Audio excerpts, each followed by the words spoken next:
not so familiar with, it grants you an inherent advantage in the sense that you understand the matchup, well, I hope, better than the enemy does. Yeah. I think the good news for GX is Jackie's obviously no stranger to the mid lane matchup, and Isma now on the way to try to get lên lại mọi người ạ, lên lại mọi người ạ. The Q3 ready to go. They're just taking notes.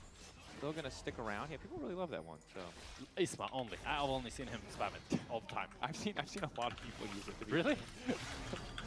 But maybe he did. Solo queue or he in did LEC? put it in LEC. Oh. I've seen it a lot, but it might just be against Isma. Oh maybe yeah. everyone just I takes it think against that's Isma. a good VM though. Like you That's kill a really Isma and good then you VM. just take notes. That's pretty personal. Skeen's gonna grab the bot side crab. Synchronized recall from mid jungle. Vô. Bot lane Yopa also is up to Tập này bên phía của SK Gaming vẫn đang có một thế trận khá là ok nha. SK Gaming chỉ thua đâu đó khoảng 5 xị tiền thôi anh em ơi. Cơ hội vẫn còn. This early bot lane matchup has gone for Giant X. I was thinking with the Taric, one of his weaknesses is that he's quite weak early game, since he has no way of really getting on top of you. But Giant X losing prio, Jopa with the tiny CS lead here, just able to continue pushing them in, even with the Ghost. Could be due to Quirky Champion being a problem, I'm not sure. We'll see how it develops, this situation here in the bot lane. I mean, it's interesting because Taric with the E, and obviously the passive being just a massive attack speed steroid, I could see it where, you know, you want the dream of Jun gets a little knockup, you get a little fast bomb in there and the trade is over, but Rồi. if you don't get that initial burst damage down, Ôi giời ạ. a lot in the follow-up. That said, you can see Bực for bội mọi người ơi. Lai dạo này cứ hay bị cà gõ ấy. W's, but it doesn't really result in anything as leader is being so aggressive in this mid lane. And I'm not gonna lie, this is giving me some trauma right now from playing as Yone in solo queue, where it just feels so unfair. He just dashes onto you and you just lose. Yeah. Yeah, he's got, well, and the best part is he has an exhaust, you know, a damage multiplier in the negative sense for his opponent, and, you know, the Soul Unbound, a damage multiplier for himself. True. So, pretty impossible to win trades once his E is up, and of course... That was like the nerdiest way you could ever say that.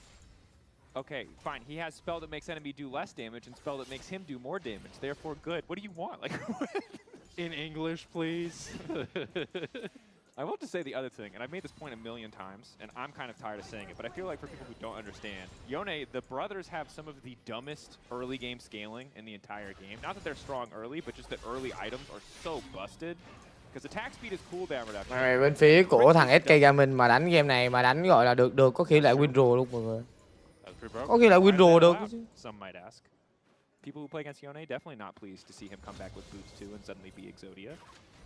Yeah, like it's caught there. Good damage, but Skeens is around the area. And, I mean, maybe Taric is providing a lot more value than I initially anticipated, as he's just continuing to heal Yopa up, regardless of Jun landing any Ws of any kind. And it's SK spot lane continuing to push in here.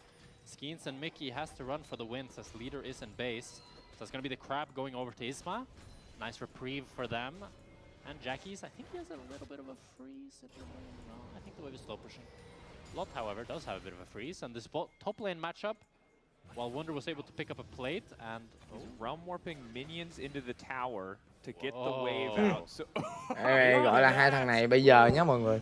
Bây giờ mà quăng ra quýnh với lại mẹ thằng LCK với mấy ngày bây giờ quýnh sao quýnh lại tôi nói trời. Yeah, now he bases. Now he bases and it's fine. I mean, it's a way of fixing the wave. Chê hả? Chê led hả?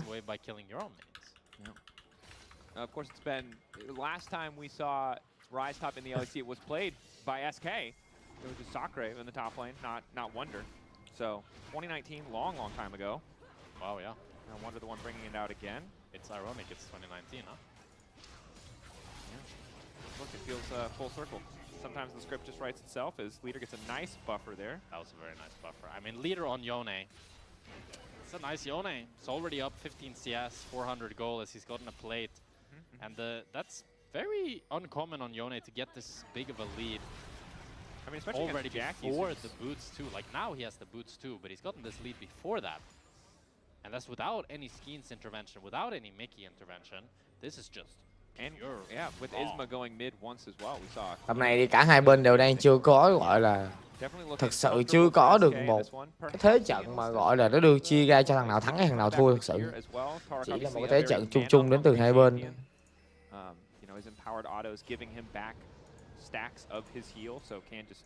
It's not a ton of healing, but if you're hitting multiple people and you're just able to free the auto in a fight, you can get a lot down. I wonder if he'll go the new tier item, the the healing diadem one. Probably he'll go Fimbulwinter because it's more tankiness. But the diadem is pretty strong, I think. The item champion. Diadem. Leader continuing to trade with Jackie's here. I mean, the trades are quite equal, but it's always Leader able to have the last laugh, continue to push in the wave as SK is here onto the blue buff. Next want to contest. He's walking in. That's going to be the stun to fall. Rồi, lao vào đấm nè. Chỉ có skin thì sao đây? Vẫn sống ở từ bên phía của SK Gaming anh em ơi. Cái ulti của tao đích gọi đó búp được nhiều người quá. Taric ulti is down. Jopa still able. A lot of the autos in as Jackies wants to look to rotate, but that's just the blue buff for SK. You can really see the value of that Taric ulti as SK are just fearless and pushing forward there, picking up that blue buff for Skeens. Still down a little bit of CS on Isma, so it's not the end of the world for him, but feels a little bit good for Skeens that he's able to at least get that. That said, GX were able to get the first Drake, so they're ahead in that objective at the very least, even if they had to concede a blue they weren't too excited about. And if Isma can get something done here on the top side, grab a couple of these grubs, definitely gives an overall favor to GX in terms of those objectives. Side lanes are still going to be hard, though, so I don't think grubs are insane value for GX in this game, because I just don't... They're really high value in the sense that you're denying them from the enemy team. Yeah, from the Yone Rise side lane team. Yeah, so just making sure that Yone won't get these grubs feels really nice for Isma. And it's a good... Mấy thằng này đánh gọi là chưa có kill luôn mọi người. Không có một kill nào luôn, chứ không hẳn là không phải là gọi là không đánh nhau mà không có một kill nào luôn của tôi chính. Bạn một tôi một, bạn ăn rồng thì tôi đi ăn 3 con sâu chứ thôi không đánh nhau đâu. So the first objectives in this game going over to the side of Giant X despite Leader being able to pressure so much in the mid lane. And looking ahead now towards the next big dragon fight, as first items will definitely be there for the side of SK. That Blade of the Rune King crucial for the Yone. So you can find a bigger advantage as Alpha's caught out a little bit, but Noah not in a position to follow up. Yopa wants to hit the tower. Yeah, he wants to hit it, but he can't do it. That's what I'm talking about. It's so juicy. You see the Christialis and you want to go for it. His Leader wants to go for it too. Getting some trades onto Jackie's. And able to get the tower shot at the very least from Jackie's ultimate. I feel like you can feel Jackie's frustration as every time Leader dashes onto him. He wants to try to trade back, but even despite being able to push him into tower, Leader with the Vamp Scepter is going to be able to just heal that right back up. And now it's Leader with an ult advantage. Này em lại trễ vậy chú em. Em lại từ sớm rồi nhưng mà em lại kênh kia anh yêu ơi. Ngày mai em rút kinh nghiệm lại mẹ kênh này luôn, quá nhanh. Ok không? Ngày mai rút kinh nghiệm lại kênh này luôn. Yeah, nicely played by Wonder. It face checks the bush but ends up being fine. Leader goes for another plate. And it's just continuing to grow this gold lead now 500 gold. Yone is getting stronger and stronger and this Yone Rồi nãy là kênh kia. Kênh nào nữa vậy á để anh follow luôn á. Thôi anh ơi, khỏi mai là kênh này. Mai là kênh này. Còn chưa mai ACKCL xong rồi chưa ACKCL của em hơi bị nhiều view. Chưa ACKCL ngàn mấy view bị gõ. If they're starting the fight off, if they're getting that Cosmic Radiance, the Taric ultimate down, the equalizer, so much of that damage, that burst that is really going to make this composition for GX work. It's going to fall apart as Isma at the very least shadowing bot side, maybe hoping to get a little bit more down. Yeah, Isma hasn't had much opportunities to really impact the map this game. And it's a much slower game that I think Giant X would normally be comfortable with. As they look to trade a little bit on bot lane here, but SK forces them out, even though Yopa ends up getting chunked, but Mickey will just heal him up on the wave. But Isma, meanwhile, is just taking the Drake. It's already down for 1.5, but Skeen is here. 50-50. He's on the way, maybe looking for that 50-50. Flashback over the wall from Isma. Neither jungler involved in the pit, but his Leader going to ult right into the fight. Still, Skeen's marked up, and he's gone invulnerable. Leader might not be, but it doesn't matter because Jun's the only one on top of him. Flash out from Jun, snap back from Leader, and SK turn their sights now to the Drake. I thought SK were going a bit too deep there, but it ends up just being... Này, bên phía của SK Gaming đánh có khi nào mà win được bọn bên phía của Gate này không trời? Gate mà thua được bọn SK này thật sự bọn Gate nên bị đụng nên bị xử bắn. Isma, after getting engaged upon, thought he just had to escape to the fields and ends up dropping the Drake, going for his top side. Jun already recalling, looking to pressure top side of his own. Leader continuing to play aggressive here. Remember, Isma has no flash. Leader has no ultimate, but it doesn't...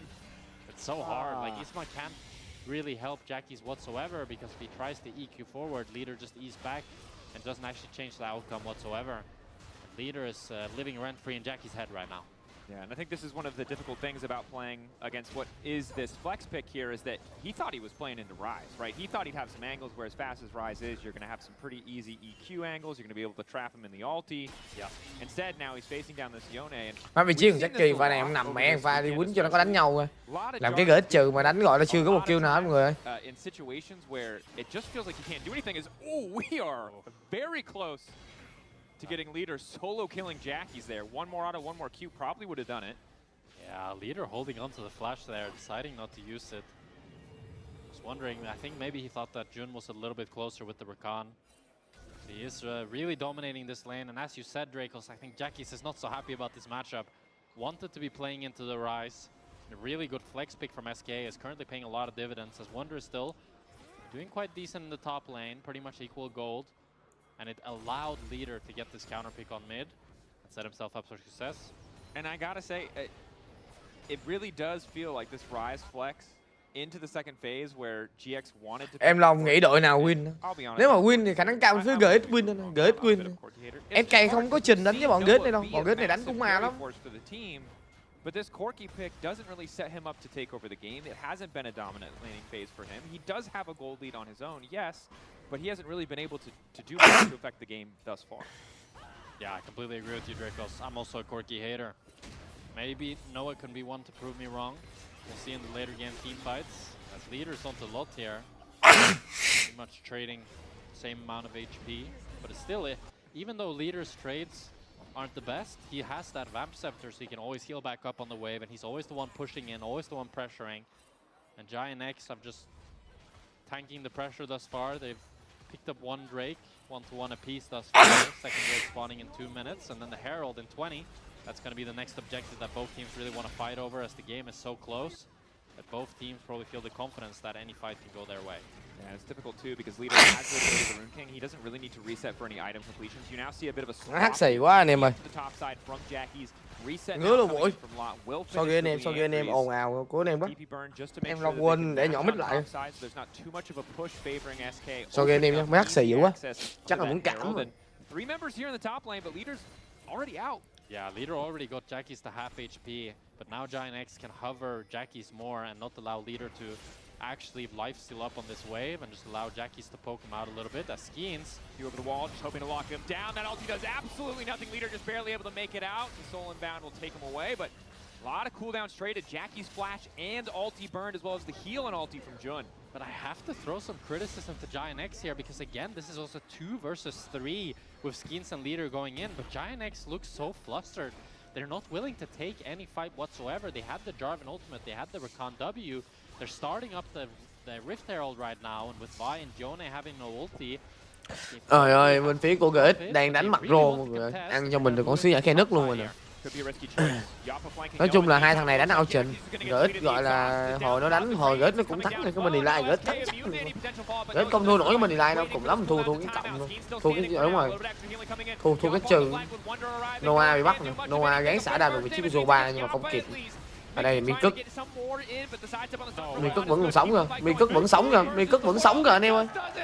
Miên Cức thế mà sống được, nó 5-1 dành cho bên phía của SK mình. Oh my god, Mickey, that was disgusting. He starts the fight, they don't have a Vi ult, he still finds the angle, and then he doesn't even die. He finds the stun onto Jackie, they immediately one-shot him, and at that point, Giant X, they don't have the damage anymore. Noah's there, but the Taric ult is still ticking. Skeens is able to flash over the wall. Wonder ultis in with the TP shield as well. And I was actually surprised that Noah was able to pick up Yopa here and kill him. But then look at Mickey. He's just healing off of this Taric. And the Taric pick is paying absolute dividends here as SK pick up 5 kills. And you can see the desperation, the tilt on the Giant X coaching staff. Yeah, Gyoto not looking pleased on that one. Can feel it slipping out of his grasp.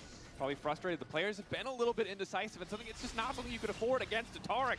Yeah. If you're not certain, if you don't put all your cooldowns where it counts, you're not killing anyone. That's exactly what we saw in the fight outside of Yopa, who Noah luckily was able to burst through, but that is a consolation prize at best, is now second Drake going over. SK extending their goal lead up to 4,000, and not looking like the underdog. Bên phía GX đánh một hồi mà GX thua là mang tiếng luôn á. Thằng SK mình thì đánh cũng ngu. because this SK draft is looking so damn good. I feel like they got everything that they wanted. They got Leader on one of his melee mids, and he's looking so damn comfortable. And Wonder on this Rise as well, having a 1,000 gold lead now. And just the value of this Taric that it provides to all 4 of these champions was way more than I could anticipate. It looks so difficult now as Giant X really need to outplay SK, but they're the ones getting outplayed time and time again as Leader. Ulti through, just hoping to find a solo kill, push back, but he's immediately going to snap away at Skeens on the way down. Jun, I don't think you can stop this one, but he's going to try anyway. Rồi, vị trí của Skin có trong cái mạng luôn anh em ơi. Mạng về bên phía của SK Gaming đánh rùa rùa là thắng được bên phía của GX nha. GX thắng hết mấy tay to mặt bự để thua thằng SK Gaming. Ảo thật. 2 for 1 in favor of SK. And Jun desperately wants to try to save his mid laner, but Leader is absolutely dominating this game with the help of Skeens and Mikix. They just dive Jackie's under tower, and there's no return play for Isma as he's sadly getting a blue buff, which doesn't really mean anything in the grand scheme of things, as SK are continuing to balloon their gold lead now at 4,500 gold. And Jackie's finally has the Seekers, which is going to make a big difference, but Leader's got a fully completed second item, as does Yopa. This is a nightmare comp to fall behind against, because the execution is so straightforward for the side of SK now at this point. 7-2 cho bên phía của SK Gaming. SK Gaming đang có cho mình cái cơ hội thắng nha, trận này những 2-3. Even Noah, even with the power of a Trinity Force, he was just ahead on items, and we know he's going to outscale. Yeah, so difficult for Giant X right now. They really need to find a pick on side, but on side is where they're bleeding the most. And Skeens has such an easy time just ulting in with Mickey always backing him up with that Taric. Every SK member looks so damn unkillable right now. It's a tough situation for Giant X. Yeah, I don't really know what you can do to make this comeback happen. It maybe, you know, a perfect Rumble ult, a Jarvan ult, but again, the number of viable targets in this game for Isma to go on are few. There's just nothing. You can see 7-2 the kill score. It's SK completely 7-2 5k dẫn trước. Yeah. They get full có cơ hội win cho phía GX nha. As SK are moving in with Wonder as well at the helm. Wonder now level 16. 7 levels up on Jun. Em Long thực sự cũng muốn chạy đạn cái giải lắm rồi chứ. About playing against SK if you fall behind is they've got a lot of veteran players with a ton of experience, especially in playing strong side lane comps. So while normally you could kind of bet that a team at 3-5 is just gonna throw in a 1-3-1 situation, like Wonder and Mickey have done this for so long across so many rosters that I just don't think it's likely to happen. Wonder looking for a pick onto Lot here. He just gets legs chopped off by the Rumble slow, so he's not able to actually get onto him whatsoever. Interesting enough, he went the Ionian boots. I was thinking maybe he'd look to go the Merc Threads or the Swifties even, just for the Rumble slow. But even without that, just with the face rush, he's been completely fine against this Rumble. And now at level 16 in team fights, it's so difficult to imagine any world where Giant X can actually win. Uh-oh. He's fine. Tầm này vẫn là 7-2 cho bên phía của SK Gaming thôi. Cái lượng tiền vẫn là SK Gaming dẫn trước nha mọi người. He's not fighting anymore. He's not trading back. That's for sure. I think you just got to trade waves and really be content with that, because you highlighted it. If Leader is strong enough that he's allowed to lifesteal off a wave, which bên phía của GX mà đánh bên phía SK đánh hồ mà GX win cười ế luôn. Mấy thằng lợi EC này thua ngược cũng dữ lắm. Meaningful trades is that's about the best you can hope for, and that cost Jackie's ult. Yeah, Leader just keeps buffering these Azir ultis and making Jackie's life so damn miserable. One thing that I want to talk about, we've talked a lot about the draft this game and hyped SK up. I think one thing that we're seeing in this game is the weakness of Jarvan. I think we've seen Jarvan a lot picked quite early in the LEC, but when you're up against this team that has so many dashes and so much mobility, Jarvan is really homeless. It's really hard for him to find any sort of angle to actually make actions happen. Because if he goes onto Yopa, Yopa has the ulti and the dash. If he goes onto Leader, well, Leader has 15 dashes. If he goes onto Skeens, Skeens has 15 dashes. So it's just so difficult to ever really find a target. And if you go into Wonder or Mikix, well, they're so tanky that it just doesn't feel like the right play. Skeens might have gone a little deep, but definitely has, with Leaders hovering in. GX to be careful about overgrouping here. But again, this is them trying to force for this Drake. They want to play through the bottom lane, even while Wonder is pushing. Leader going to get a quick flash out, so flash traded for some ultis here from Jun. Leader, the knock-up going to go through on the 3. That was a little bit psychotic. He just snaps back. And Wonder still pushing mid. I mean, he's pressuring them, and Wonder is gonna get this mid tower now and just. Vị trí của Lord xảy vào vị trí của Mikuk nè. The Drake probably just a 50-50 now. This is really messy, but Wonder's now Có kill on không? the way. So many crucial ults are now missing. Gỡ ít bỏ anh em ơi, gỡ ít bỏ rồng. Opportunity that felt like Giant X could have had after Leader used all of his spells there, but they just don't have the HP bars. They don't have the confidence. They're not able to actually punish it, and that's now 3 Drakes for SK. Pha đó gỡ ít bỏ là đúng rồi. Gà đánh là gọi là đốt game luôn. 17 after taking that mid tower and continuing to farm up. And he has Actualizer. Yeah. He's so fed. He hasn't even participated in half the fights. He's so fed. Yeah. And Jackie's, unfortunately, I think there's not a side laner he can really approach, although he's trying his luck with Wonder. The good news is there's enough burst damage coming out of Noah now that Mickey can't just fearlessly walk up. Does have to give a bit more respect. Ở đây bên phía của GX anh em nhìn. Mẹ nó đánh một hồi đã thua ngược. Trước khi vô trận này GX được đánh giá cao hơn rất là nhiều nha mọi người. But it's actually Skeens that is the one pressuring Jackie, so that might open up for Isma. Cosmic Radiance forced really long cooldown on that ulti. Jun now hoping to follow up his Mikuk giỡn rồi quả này. Mikuk nó giỡn. That's a good pick, but can it be Baron Nashor? I don't think it can. So then it's not enough. Tier 2 for Wonder, and the gold swings right back into SK's favor.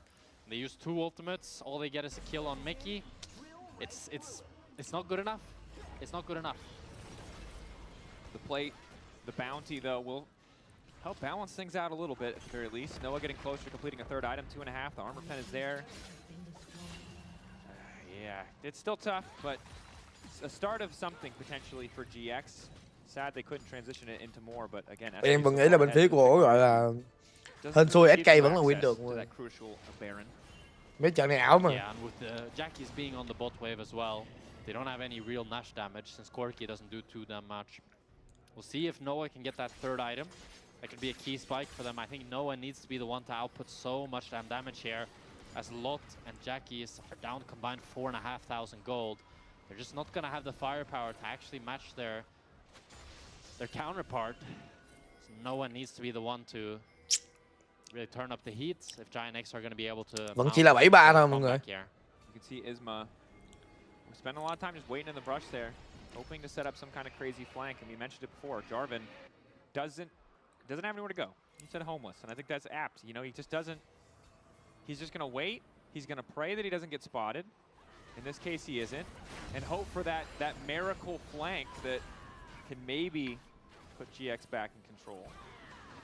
Yeah. I mean, the problem is you'd really want to look to engage on this mid lane to try to force out Yopa, fight around Noah. 7-3, 5k5 tiền dẫn trước bên phía của SK Gaming. Yopa has so much more safety in that mid tower that he can always hug.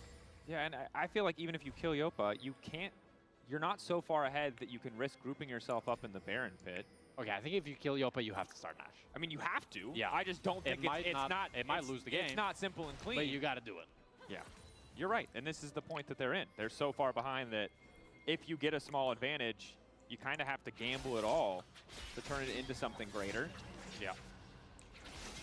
3rd item for Noah, maybe that's the difference, although I'm quickly becoming concerned for this GX roster that Leader's about to finish his as well. Yeah, once Leader gets that Infinity Edge, that's a huge spike for this Yone, as Leader's looking to split push down in bot lane here. Crucially, he does have no teleport. He opted for the exhaust. That is one avenue of attack that I would love to see Giant X try to exploit here. As after Jackie's pushes in this bot wave, he could look to TP to his team. So if Isma can find and engage in this exact window. Linder, vị trí thằng Linder này đánh con John này em Long đánh giá cũng được để cho thể hiện ok. Hơn thằng Jackie một cái mấy tiền.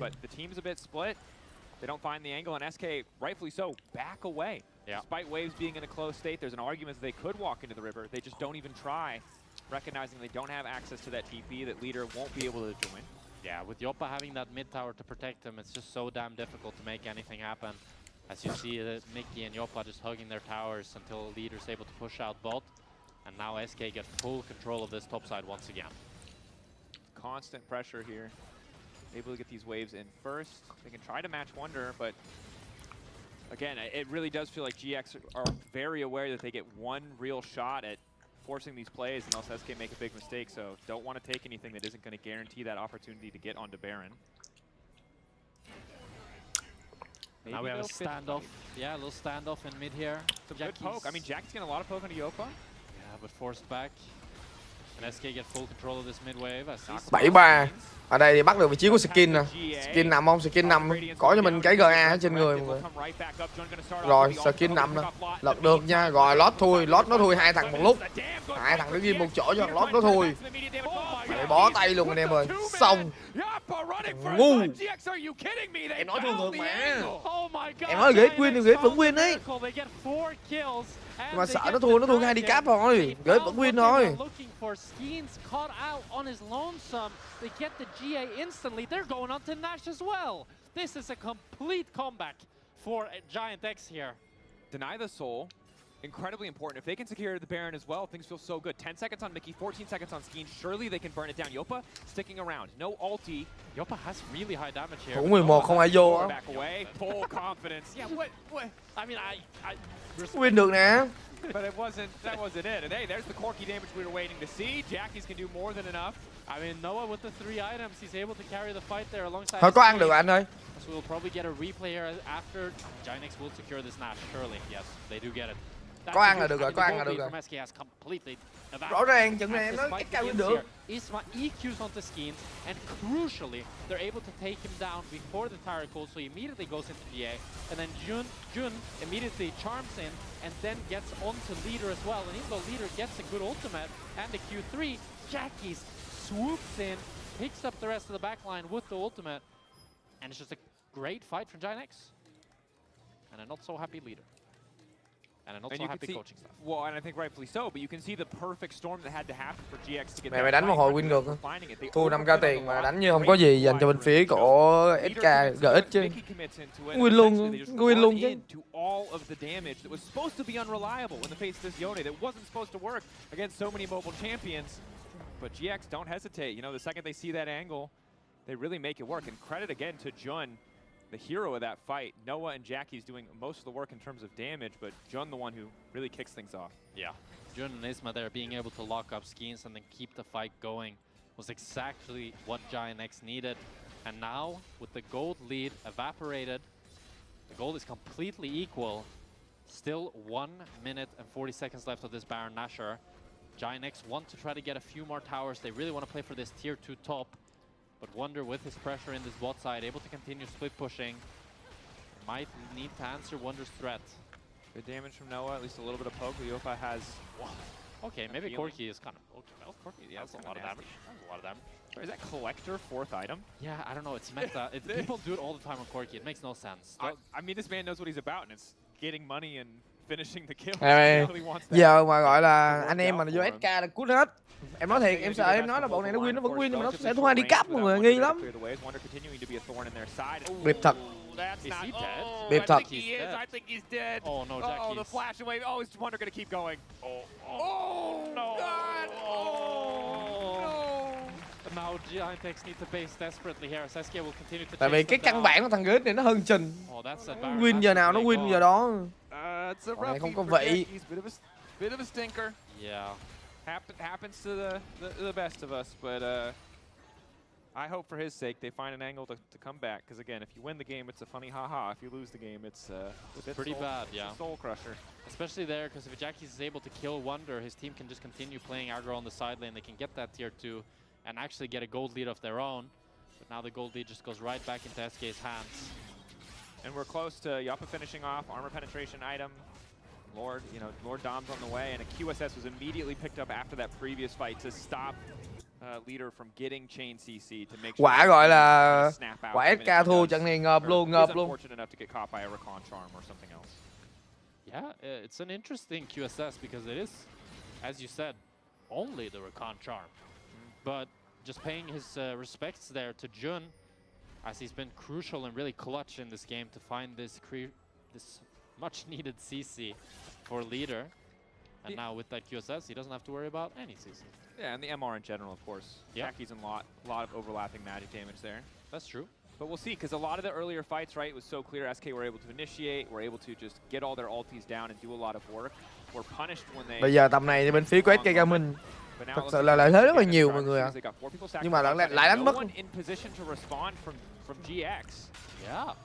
So free tower there. I was thinking SK would just fully send it there and go for the inhib as a 4-man, but they decide to back off, and Giant X do the same. So it's kind of like a chicken situation where both sides are a bit too scared to continue the fighting going, as both SK and Giant X now look to regroup and fight over this Cloud Drake. Soul for SK, Giant X need to deny it at all costs here.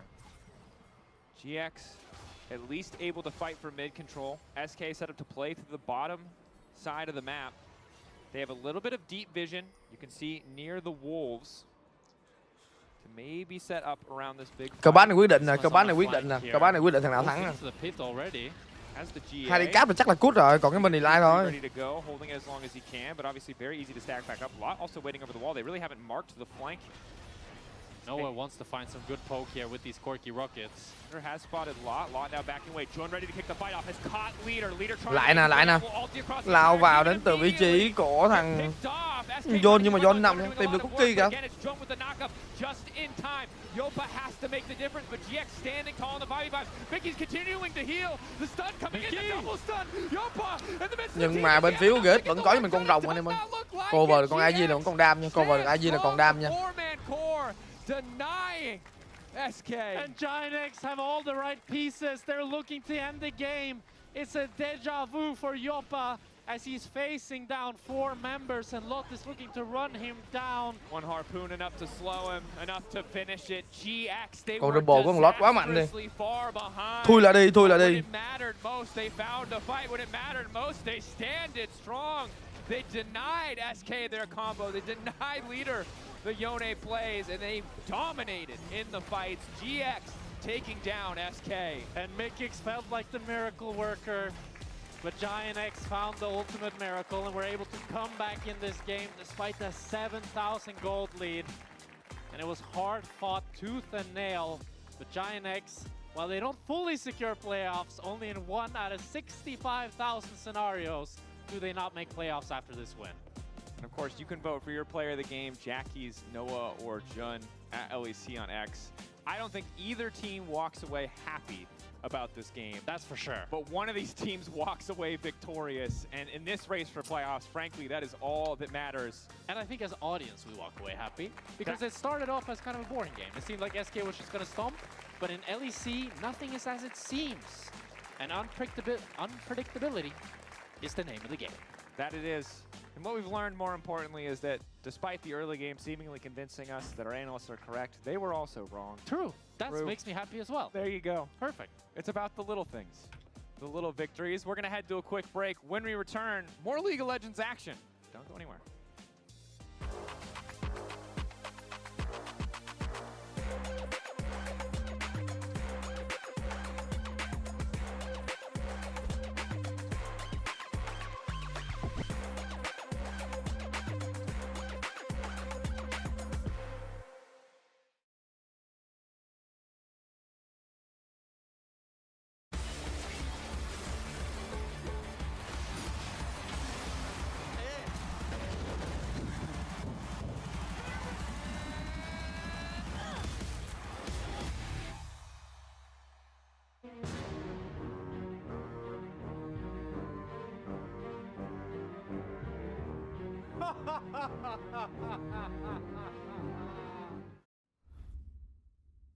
He doesn't like that. Look at him, he's a good boy, but he don't like that. Maybe we could play some A-rounds or something like that. I mean, it's a new map, right? New towers, new objectives. There's awesome.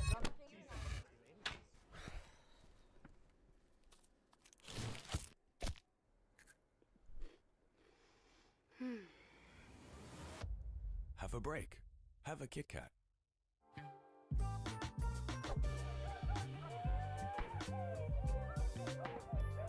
Hey there.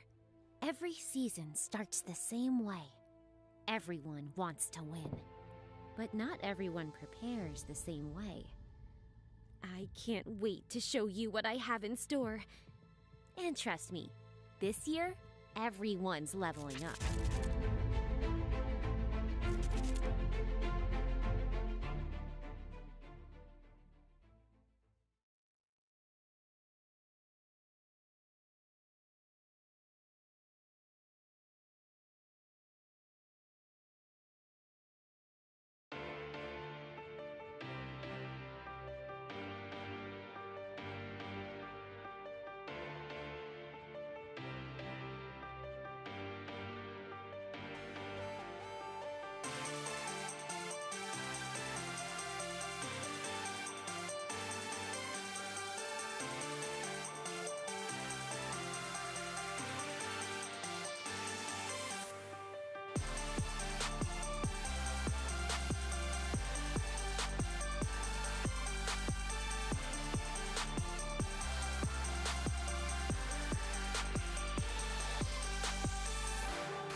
Welcome back, everybody, as GX took down SK. It didn't look like this until it did. Actually, it was a crazy game here, but I just want to follow up on the expectations that we had ahead of this game. You were wrong. Okay. You were wrong as well. I was wrong as well. They were close. They were close. Yeah, they were winning up until they weren't. Yeah. I feel like it's pretty That's clear. a classic. It's a classic. Close doesn't give you W's, and that's why you suck at solo queue, Vedi, but that's not important here right now. Talk us through how they made it happen. Okay, so we need to appreciate the ambition from SK because they did bring out the Tarek, and the difficult part about Tarek is because now we have this fight at the Herald. So if you keep it paused for a little bit, as Tarek, you want to look for triggers so that you can get your ultimate ahead of the fight so you don't get caught. So the triggers in this case, for example, would be, you know, Rakan engage, Rumble ult, Jarvan ult. So now if we roll out the clip, Mickey is just looking at this, and as soon as he notices one of these triggers coming through, he will respond to the ult. Finds a great engage. The Jarvan engage comes in. Rakan, albeit a little bit late on the Taric ultimate, he found one of those triggers. The ultimate comes through. Now it buys a lot of space. So the key is, in these fights, that you need to be kind of proactively reactive because you need to look at these triggers, find them, and then execute on it. So now, it just becomes a skirmish. Tarek is just bonking people, healing. Somehow he manages to out-tank a Rumble, and it's all great and done. But the next fight's about to come up, and that's the first time when it all starts going wrong for SK. Because in this fight, the onus is on GX. They need to find a way to desync the Tarek and not be able to find this reactionary ult. So what they do, if you roll the clip, they find the pick on the side. Tarek is not in range, and all of a sudden the team fight already starts without Tarek being able to find the ult. The ult goes on the GA, and now they feel a lot of pressure to walk forward and make use of this Tarek ult, but already they're doomed to fail.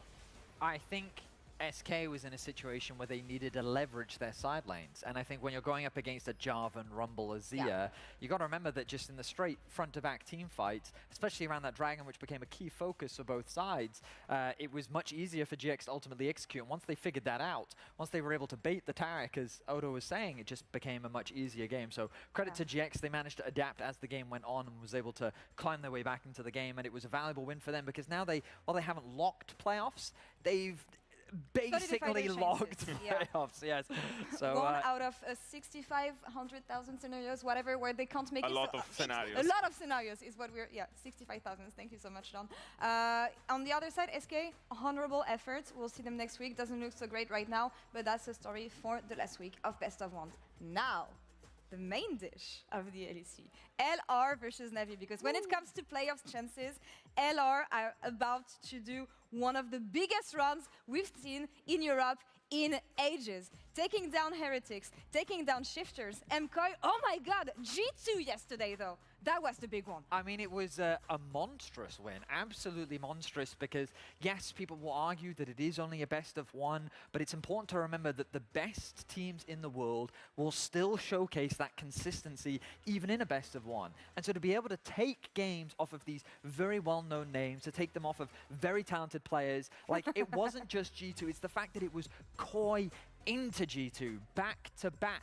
And while you can always sit there and challenge, okay, well, they got a lucky win against Shifters, they only beat Heretics, at a certain point, the excuses have to run out. They straight up beat both KOI and G2 and in impressive fashion as well. And it's been amazing growth because being there, you know, I've been there, you know, all the screens behind the stage, I know how dark it gets, you know, and I know how snowbally the emotions used to be with this squad, but now, you know, being 0-4 and starting to rack up wins against, you know, the most tough opponents in the league, you know, albeit, yeah, you had an easy start, let's say, with Team Heretics and Shifters, but again, leading to MKOI and G2, they grew so much emotionally in terms of their mental resilience to pull this off, because back then, you know, the Los Ratunis from last year, we would not be able to do these things. And I did think that the way in which they got wins was actually going to be in the latter half of their schedule. I thought that this game today against Na'Vi would be the one, can they actually contend some of that middle of the pack, top of the pack teams? But now, given we've seen what SK has shown us based on their performance this weekend, we know that Vitality's on the rise. Like,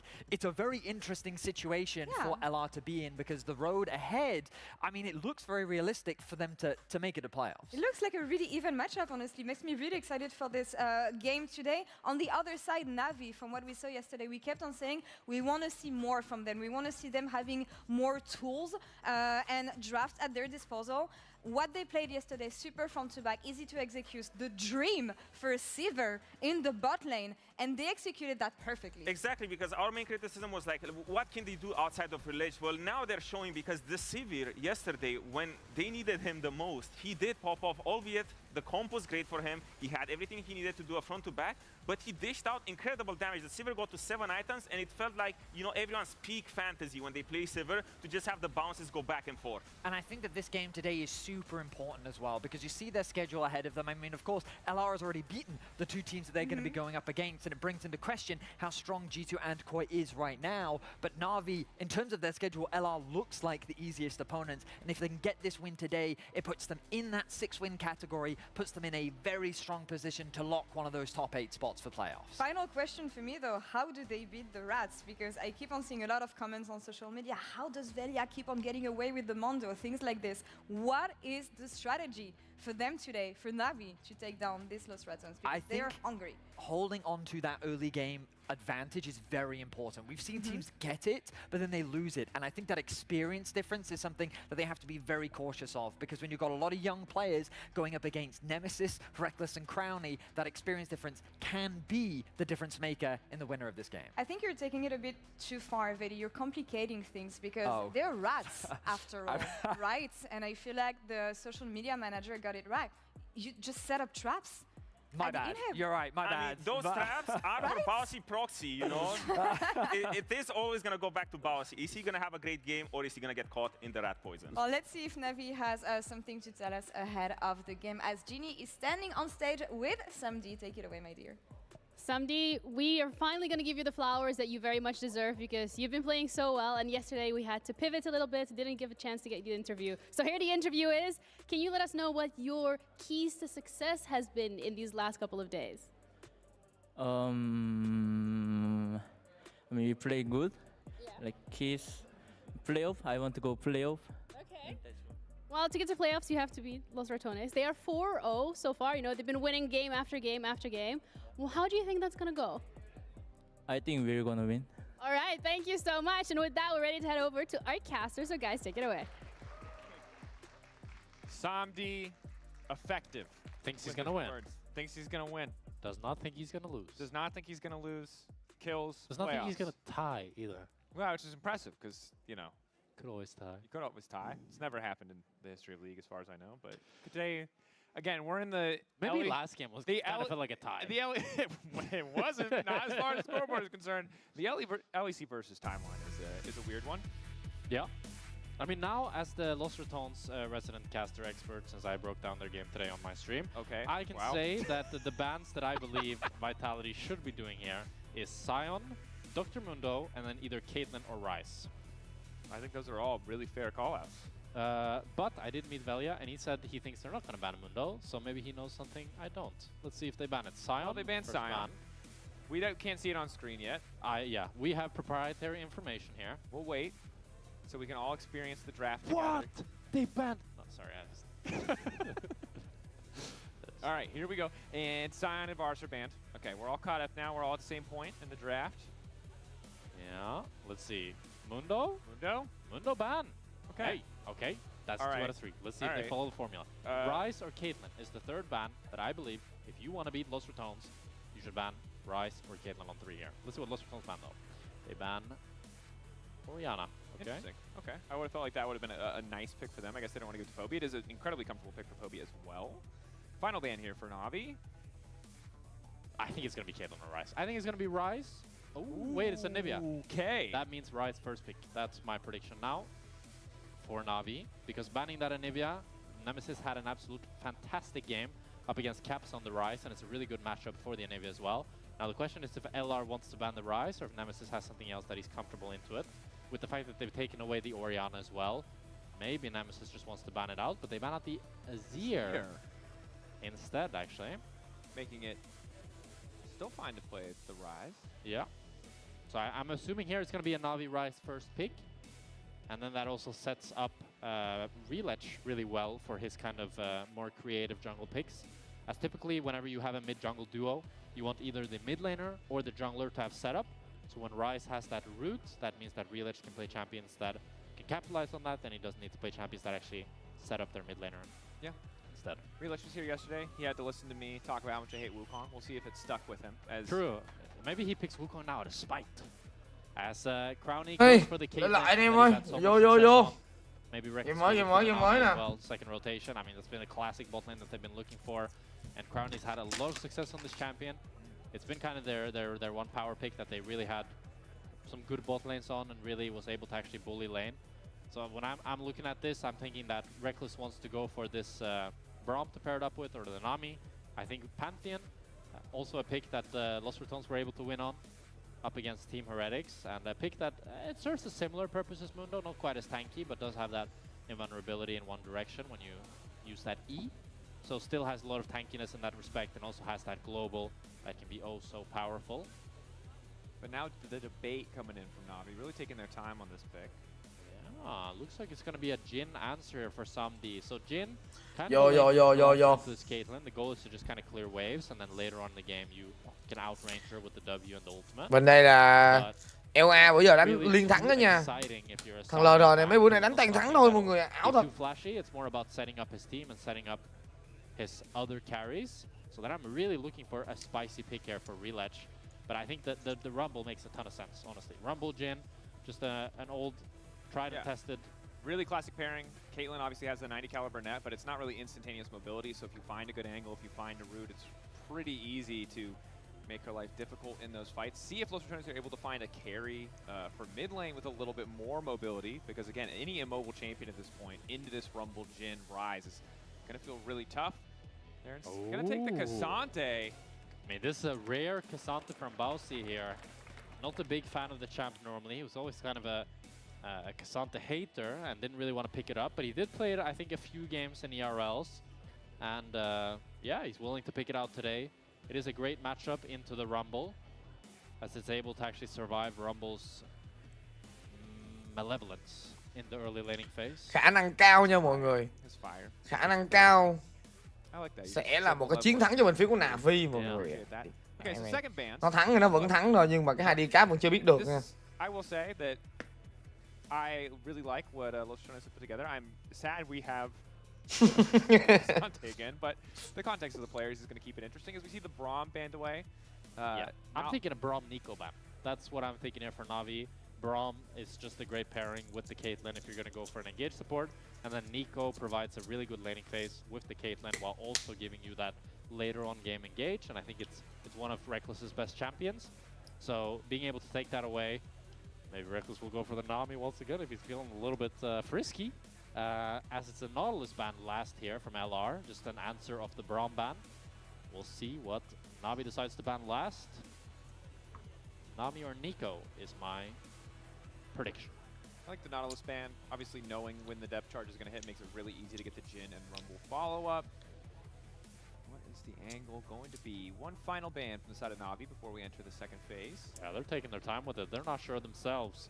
Some discussions going on here. Is this actually going to be Talia? They decide not to ban a support whatsoever. Trận này anh em nghĩ ai win? Whatever he wants and just target Nemesis even further. So many anh em có tình chơi rổ mà trừ tiền. Ăn thì nó từ chối hết không á. Cái đó em không biết anh ơi. Cái vụ rổ đó em không rành cho lắm. And I like the Talia ban because it takes away the Talia Pantheon combo. You don't want to give them any simple outs. And Aurelion Soul. Ooh, I like this. I like this a lot. It's a scaling option. And look, a lot of Lost Returns' biggest success cases have been these later game moments. Aurelion Soul, a champion who scales incredibly as we go later and later in the game against a Jhin. Yep. This is going to feel fantastic because if you ever hit with that black hole, he just cannot play the game. Oh, but Jace here, though, is really, really good. There's not a whole lot of engage on the side of Navi's comp, so if they have the Jace and the Bard to just poke them out, it's so difficult for them to play. We'll see what they pair it up with. The only thing is they don't have much frontline for the side of Navi if they decide to go for the Jace here, so maybe Relech wants to opt for a Brewster instead. But they could decide to kind of build an Exodia poke comp to make Aurelion Soul's life miserable here, but I want to bring it back a little bit to the A-stall. We saw Humanoid with a really good game on it and Leader with a not so much. đây là son nè. LA win được nha mọi người, LA cộng đi. Em mình làm cái LA cộng đi. Coi đôi đi go the ball đánh mọi người ạ. Pretty standard jungler, just wants to provide a little bit frontline for his team, a Brewster that can fight. and not do much more than that. But to bring it back to the Ace once again. Anh em mình làm cái hoa cộng nhá. Okay. I think if there's one player that I really trust to play this scaling mage and to get into the late game no matter what, it's Em hoa really cộng nha mọi người. I think he's been such a pillar for this team and it's been such a key to their success. And then Karma for Reckless. I mean, it's another. Em hoa cộng 6.5 mọi người ạ. Em hoa cộng 6.5. Great laning phase. I think Lost Returns got a lot. Em hoa coi Rodrigo de Bon đánh. But maybe likewise for Navi with Paris on the bar. Em hoa nè. Relish on the Sin Sao. Đánh với cái tên gọi là Navi. Karma coming in, giving that extra movement speed from the Mantra to E, the Defiance. Anh em mình đánh gọi là LA nhé. Some of these key abilities like the LA cộng 6.5 đi. See if this Caitlyn Karma can take over bot lane or if the Jhin will have. Từ đang ghi trong nhóm cái, anh em ơi. Either way, a bit of a different look here. Boss, the Cassante, not something we really expect to see from him ever.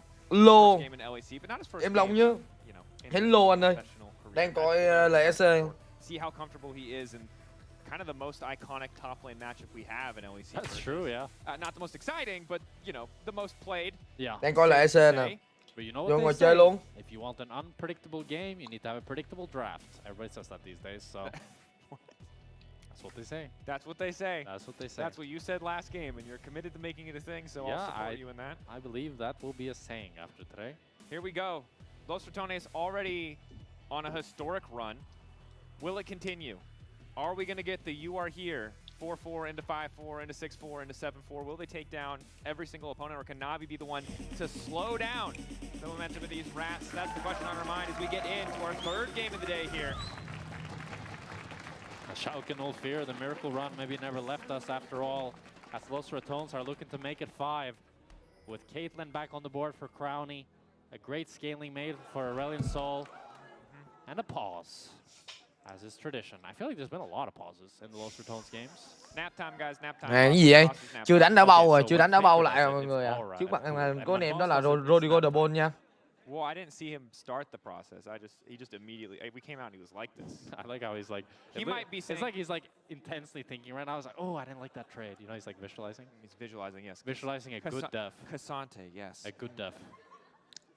All Breakfast also visualizing. Yeah, they're all visualizing. Anyone else we can pan to production? Anyone else taking a nap? They're not taking a nap. They're locking in. We all lock in different ways. Maybe he's locking in by taking a nap. Yeah, but none of Navi have their eyes closed, so pretty sure I know who's gonna win this one. Oh, never mind. Well. Oh, okay. Oh, back to nap time. Nope. No napping on the Navi side. This is the most brain dead thing we've ever had. From us, to be clear. Yeah, the pros are doing whatever. I'm just saying, we gotta have a nap tracker. A nap tracker, yeah. Oh, I'm just saying. There are indicators that Los Ratones might be a little bit eepy heading into this game. That's my. They did play late, 2 games in a row now, both against Koi and against G2. They played last match of the day, and now early. They're up against it. So if they lose, they can blame scheduling. So. Yep. And there you go. Sure. Yep. Throw somebody somewhere under the bus, Jack. Just do it.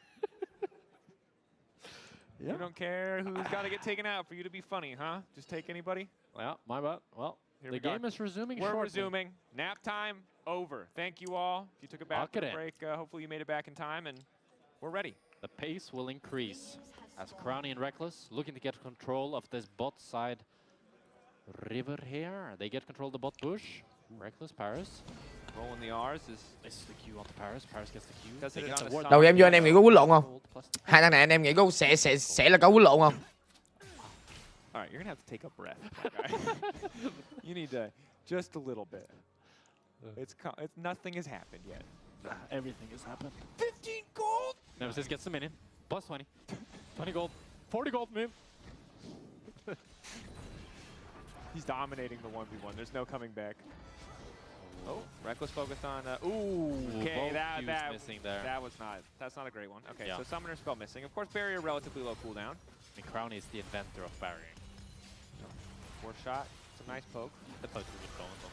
Okay, tầm này thì mới vô vị trí bên phía của LA đánh kỹ nha, tại vì bên đây đánh con Caitlyn với lại con Aurelion Sol, hai con này đánh về lane có đồ bắn rồi, con Aurelion Sol có đồ đánh mới vô đam, Aurelion Sol không có đồ là không có đam luôn. That's a lot of sums down. Crucially though, we kind of forgot to talk about this at all, but Velia has split the map both sides, and I do believe that Navi has no idea, because they have not pinged anything, And Velia will walk behind them here. No flash onto Paris. This is important. If this gank is successful, none of those early trades really matter. But if it's not, it's going to be rough. Yeah, Velia level 3 here, looking for something. Crowny no flash. Mà bên phía của LA đánh gọi là đầu mùi, đánh như cứt mùi kìa. Nhưng mà hiện tại là có cho mình những chiến thắng rồi, 4 đều rồi, thấy không? And they've also got push in the mid lane courtesy of Poby. So Chaos, averted for the Na'Vi bot lane. Relech moving in is just going to make it that much harder for Velia. I imagine he just goes back to his top side as he will spot the red buff being taken. It might be a crisis for Velia here as he has to drop the red buff. Crowny already basing. He might have to drop his full bot side here. So he just heads up to his own top side. I do believe this is quite favorable for Na'Vi, as Relech is going to be able to take one quadrant of Velia's jungle camps, but the real loser of this is really Lost Returns bot lane, as they wanted to have a split map here to pressure this Jhin and Bard, but they were the ones who took the bad trades, who got pushed in. So Crowny had to base early, pick up a call. At least he can afford the coal. Was able to grab enough CS. Doesn't feel too bad as long as he's able to now sit a little bit more comfortably with some extra healing, some extra gold income. Is Relech, not sure if he was spotted going over the wall by that ward again. We could be looking at a dive situation again. Crowny, no flash. No flash, but it's very healthy though. So unless they get a crazy good trade here, they should be completely fine. But it's really not the start that you're looking for with this Caitlyn Karma. It's a good neutralizing lane with the Jhin Bard, but không có mạng thứ ba của trận đấu mà cả hai bên hầu như là chưa có xảy ra cái tình huống giao tranh nào cả. Phá hoại từ hai bên. Không thấy kêu đâu. The skill and the trade of the double ranged supports that really makes it so that if you make one mistake, the lane can completely shift. It's very true, and I think it's especially against Bard bot lane as well, right? Where Bard often lacks in damage, but not at level 1, where he effectively has 2 abilities. So if you're not connecting on the Mantra Q against the Bard bot lane, you're going to be eating a lot of damage. Quick electrocute procs as well. Boss, nice job getting the tower. Also has opted for the Aftershock. Yeah, interesting. Normally you see the Aftershock Santo only up against ranged top laners when you can't really proc the Grasp, but decided to go for it even against the Rumble. I know Boss is a pretty big Aftershock enjoyer, especially on the Rammus. Maybe we'll see that one day. That would be pretty spicy. Yeah. I mean, people... there were skeptics about Los Ratones winning it all. There were skeptics about Los Ratones beating top teams, and now there are skeptics about how deep the champion. Mày khi nào mày có cái chiến công đầu nha, khi nào mày có cái chiến công đầu nha. Em Long cũng đang ngồi coi chiêu chiêu luôn mọi người. Thực sự sáng giờ cũng là kiệt sức mọi người. Chưa LKCL chiều LBL tối thì giải này, cho nên là anh em thông cảm với em Long. That's probably not true anymore. I mean, I think their champion pools are still pretty narrow. We'll have to see once we leave Fearless and go into best of 3s and best of 5s how it develops. But I do think that they kind of finally found a winning formula of now it's been the Caitlyn and the Mundo that I feel like has been the 2 really rock solid picks for Velia and Crowny. Now Velia off the Mundo on the Pantheon, not off to the greatest start, as Relech is continuing to pressure him, looking for an invade here on the Raptors. Wow, very confident. Nemesis moving in. Nemesis level 6. Are they going to look for the follow-up here? That's the ulti down. 5 extra stacks for Nemesis. A little bit more damage too. Nemesis relatively low, but Reckless on the way in. Relech able to flash away. Velia's still chasing. Wants to finish off this kill onto Paris. Paris has no flash. No portal. Looking to sidestep here. Looks like Los Ratones are going to be able to grab the first kill. Nice sidestep from Paris. He's living for far too long, and they're going to get one back in return. A great sidestep by Paris there, buys him a little bit more time to secure the 1-for-1. As Velia is still level 4, Relech about to hit level 6 as Poby flashing forward. Vị trí gọi là một đều từ hai bên. Giao tranh nhẹ anh em ơi. Đổi mạng. Nhưng mà bên phía của Na'Vi trông có vẻ là lời hơn. Đờ bao đi cắt lính luôn, Giờ này đờ bao đánh nó cũng lên tay nha. Bên phía LA mấy bữa nay đánh gọi là được. Đánh lên tay từ vị trí của đờ bao mọi người ạ.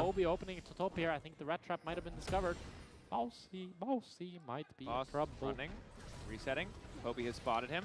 Yeah, he did. Working towards that good death. Equalizer, I don't know if he needed that, but just trying to make sure. Who are they going to give the money to? Give him the ulti. Well, Boss unstoppable now, going in on the major. Q3, okay! If he didn't wander too close to Poby there, he was cooking something. I do wonder if he could hug more the left side Maybe he could have tried to trade 1-for-1 or at least forced main to flash as Pelia, while all of this is happening, snuck into the enemy red buff and is stealing this red buff away from Real Edge. This is a bit of a crazy play, but he's not spotted, so it'll work out. Yeah. Boss going down, definitely not ideal on the top side of the map, but it does mean Poby has to spend a little bit of time away from mid lane. Still though, 2 kills for him means a 600 gold. 2-1 bên phía của Navi, càng đánh nó càng thua đến từ bên phía của LEC. Mà thằng LEC này đánh lực kèo cũng dữ lắm nè, lực kèo cũng dữ lắm nè, rùa cũng hay lực kèo lắm nè. He was really far down in XP after the early game invade.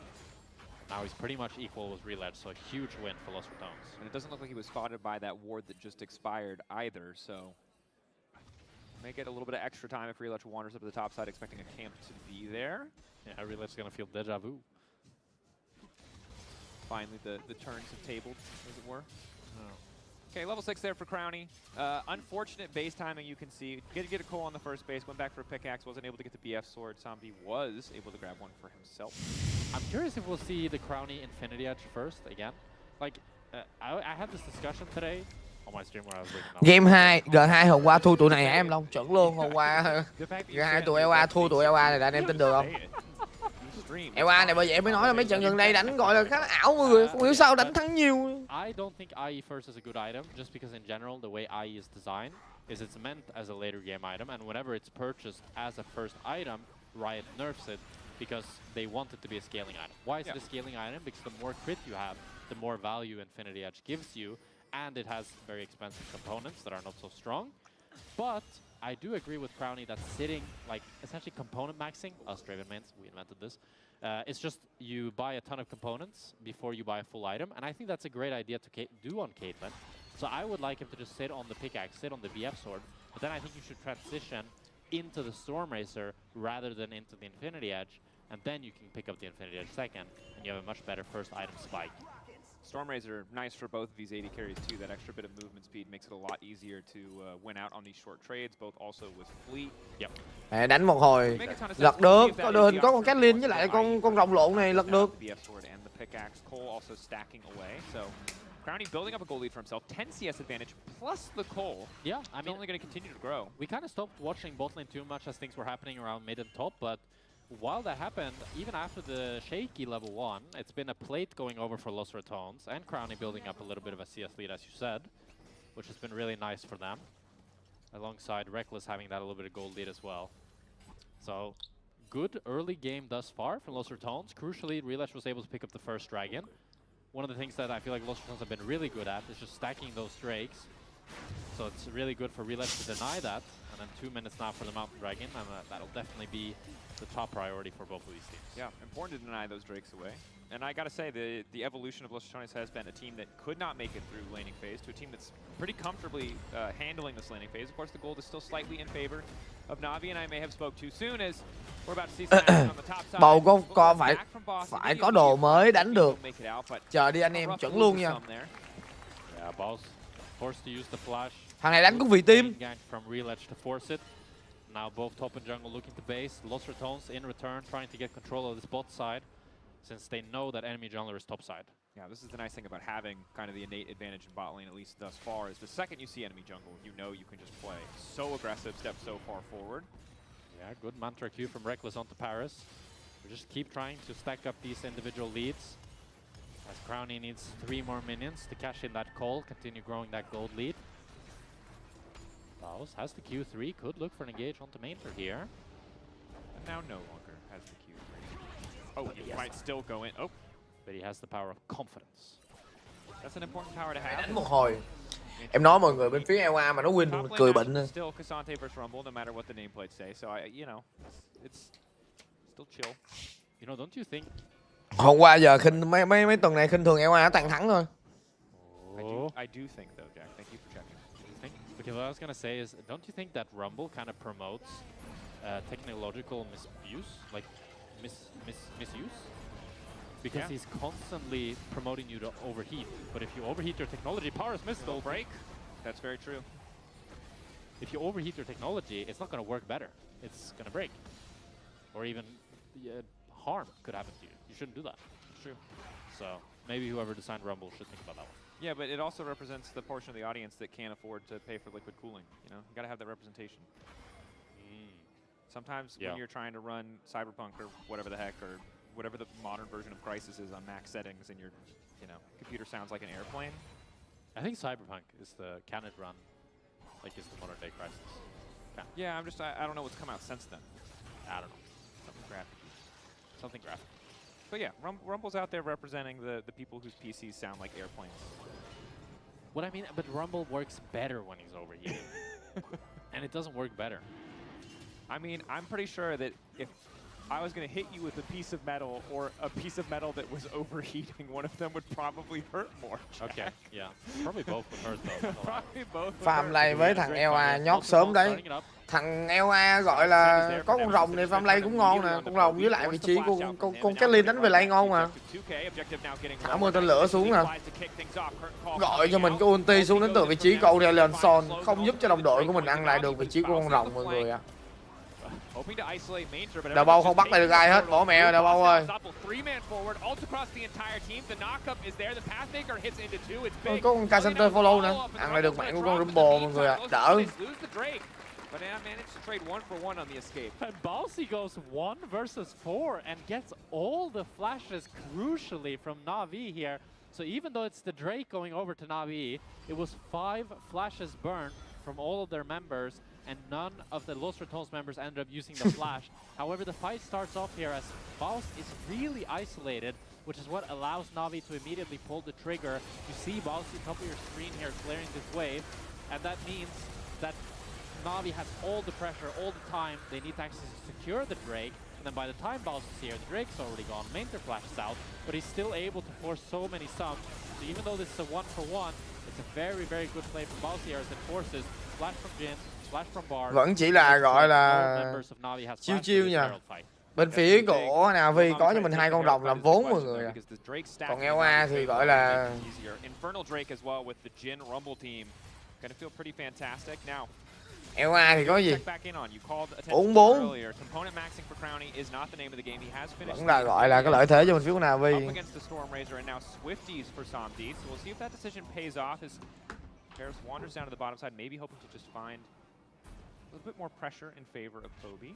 Nemesis might be a little bit in trouble here. Has the flash. Connects, walking next to Could the be tower. tanky enough though. Just the Bard Q still has to burn the flash. Really good fires there as Baus is looking for his proxy, but I think this is about that. Không, em bình He thường. does get the wave, but I don't think he'll get much more than that. Davao. Oh, it's going to be deleting the wave. Aftershock not enough to keep him standing. Đây, gọi là quả Ela mấy tuần này lại thắng được rùa mọi người. Hôm nay gặp đối cứng Na'Vi. 0-3 đến từ vị trí của Davao. Yeah, he's component maxing this game. I mean, on Cassandra it makes a lot of sense because the more resistance you get, the less cooldown you get on the Q, and it also scales up a lot of your other spells as well. Fair enough. But this game falling apart a little bit. Crowny's still the big strong point here. The VF sword fully stacks the coal. Bọn này bây giờ mà muốn win thì em Long nghĩ là cái chuyện nó win là chuyện bình thường. Bọn gọi là Na'Vi win thì quá là bình thường. Tem đánh lòi chỉ Davao fit hết. Gọi là tuần nào cũng vậy mà coi giết nó quen thôi. He only likes weapons. Okay, all right. You're still. Let's stop talking. Herald for Na'Vi. Wow, Herald. Tại vì đỡ bao cái lối đánh của nó là đánh kiểu thí mà mọi người. Nhưng mà đánh cũng vì team. Khá là ok. Long đánh giá khá là cao vị trí của đỡ bao. Gets 3 stacks though. That's the good news. Let's get 3 stacks. And again, this is the struggle. We saw this same build from Humanoid yesterday. Ryle, I think, very common. Obviously, just so fantastic with the Breath of Light. But the downside is, yeah, you need a few more items and a few more stacks before you're really going to start to hurt. Yeah. Oh, Paris is looking here. Nemesis has no flash. He might be in trouble. Nemesis flying out already, but they're right on. Đây rồi. Ui ơi. Nemesis chạy được cái đây. Nemesis chạy được với cái đồng bay phượng múa của mình. Một tình huống có thể nói là vị trí của Badet ulti cũng hơi kìa. When their hitbox is elevated, or their hitbox isn't changed, but their model is elevated. So I don't blame Paris for that one. I blame Riot Games. No, that was a no. Jack, come on. I mean, it's hard. You tried doing it. No one plays Aurelion Soul, bro. Okay. I didn't see it. Well, all right, calm down. Okay, but when I was watching Los Ratones, I'm not gonna really stop. They played a lot of Nami, and Crowny kept not being able to get the traps on the Nami bubbles. Oh, that's yeah. the same thing, right? That's because true. the model is going up in height, but Tầm này thì vị trí thằng đầu bầu đánh chiêu rồi, nó lên tăng mà mọi người ơi. Thua tầm 500k, k1 bình thường. Con KCT đánh với con bồ mà farm vậy là tốt rồi. Very much larger. Okay, yeah, you're right about that. Regardless, Nemesis is happy to escape with his life, even though he is flashless. Paris, unfortunately, burns the ult, but doesn't matter too much. Navi holding onto their gold lead. The entirety of their gold lead, though, again, is really in main turn and a little bit of it in Poby. So looking ahead, Infernal Drake in 30 seconds. That's the big one. That's really the big one. Gọi là hai con rồng mà như kiểu này nha mọi người. Hai con rồng như kiểu này bên phía của Navi về đây cũng ngon, về đây vẫn ngon. Nói chung là an toàn. Okay, they're going even on that. Bot lane is the big fist fight where Navi have committed more members to ensure that Poby can at least try and get push here. Lost Knights, the previous fight didn't really work out for them, even if they were able to trade 1-for-1. They didn't get the Drake. Yeah, they're going to look to contest here through Nemesis. Rất lẹt đánh gọi là sợ bê, có vẻ như thành công. Nemesis đợt debut trong mặt trẻ nhìn chiến, đợt này Nemesis trong nhìn già. Cũng già. Hút vô trụ nè. Đúng. Nemesis going to stack up as much as he can in the duration there.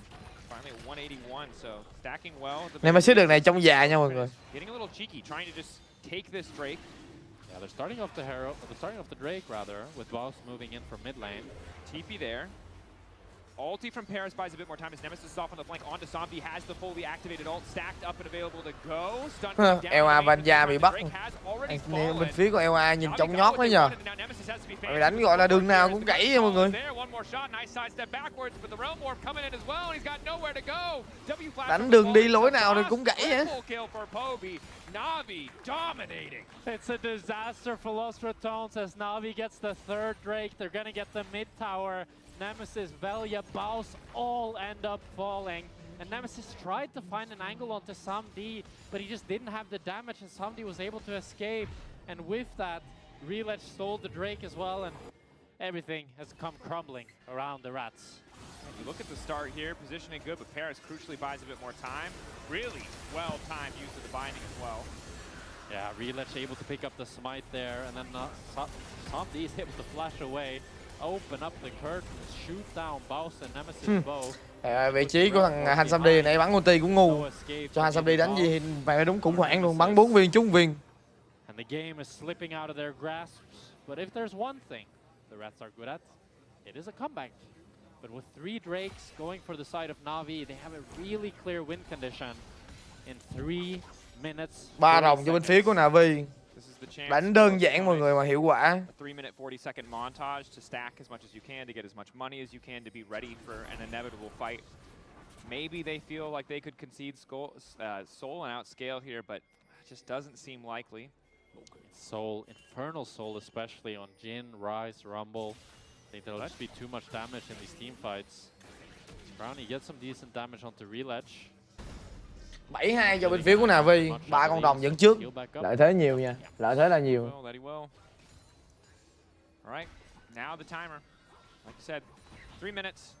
This is where we expect the game to be a little bit more chill. It is hard for Los Ratones to find picks on these side lanes without support of Velia's ultimate. Yeah. And it's really tricky because you can see Paris, while Karma can offer a lot of utility with the Mantra Shield, etc.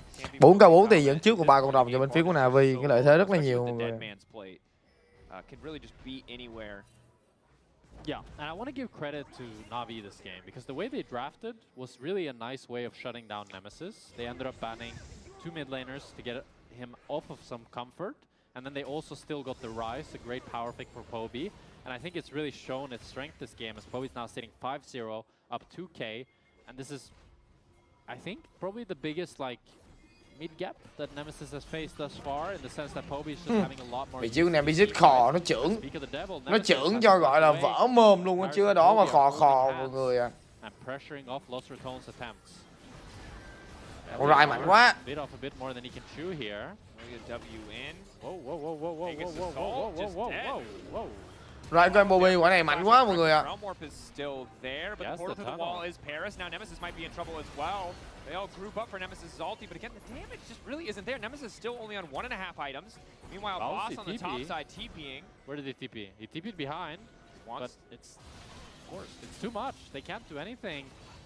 Big mistake by Velia there. Wants to Vị trí của Rodrigo De Ball gọi là cũng có ý tưởng đấy, nhưng mà không tới thôi. Reckless using his flash, Baus using his TP, and Mainter just continues pushing in this top wave. Nemesis will at least be there to catch it to avoid any plates. Second item, working again towards the sky's descend, hoping to have the empowered ulti for the next big fight, but it's a minute to 15 seconds away. Crowny đánh mà ngồi ngáp cô buồn. Crowny nó ngủ tới nơi luôn kìa mọi người. Losing out on these summoner spells. Paris did lose flash as well in the entire sequence, but not as important as Nemesis not having access to that flash. Yeah, that really matters because when Bard gets that ultimate back up, no flash on Nemesis and no flash on Reckless makes them ideal targets for Paris to look for this game. We'll have to see how they can play the fight. The Los Ratones really need a miracle, but after last game, I'm a believer in miracles. Fair. You always got to wonder. It's never over till it's over, most certainly, in the LEC, but Mấy vị trí của gọi là đà bao 04 đi, 04. Leveraging their range in so many of these skirmishes. Paris incredibly active on the map. We'll see if he can find another summoner spell or another advantage before the Drake comes through. The Los Ratones fans here in-house cheering, ready, knowing that the fight in 30 seconds is going to be crucial if Los Ratones want to come out on top. But Nemesis still on the top side of the map. Los Ratones fighting for a bit of control here, but they've got nobody positioned mid lane, so it's going to be a high-stakes gamble if they want to go for this objective. Yeah, they want to try to contest through bot here, and this Drake is just so damn important. Veli and Baus both getting CC'd up. TPN immediately coming in from Mainter. Nemesis still in mid lane. Velia, he's found steals before. Doesn't have the vision.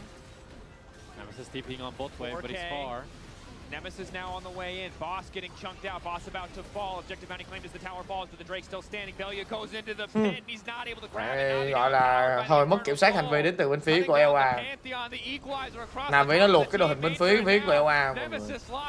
Âu là son xả cho mình, đó là cái vụ chịu gọi, nhưng chả làm được gì hôm nay.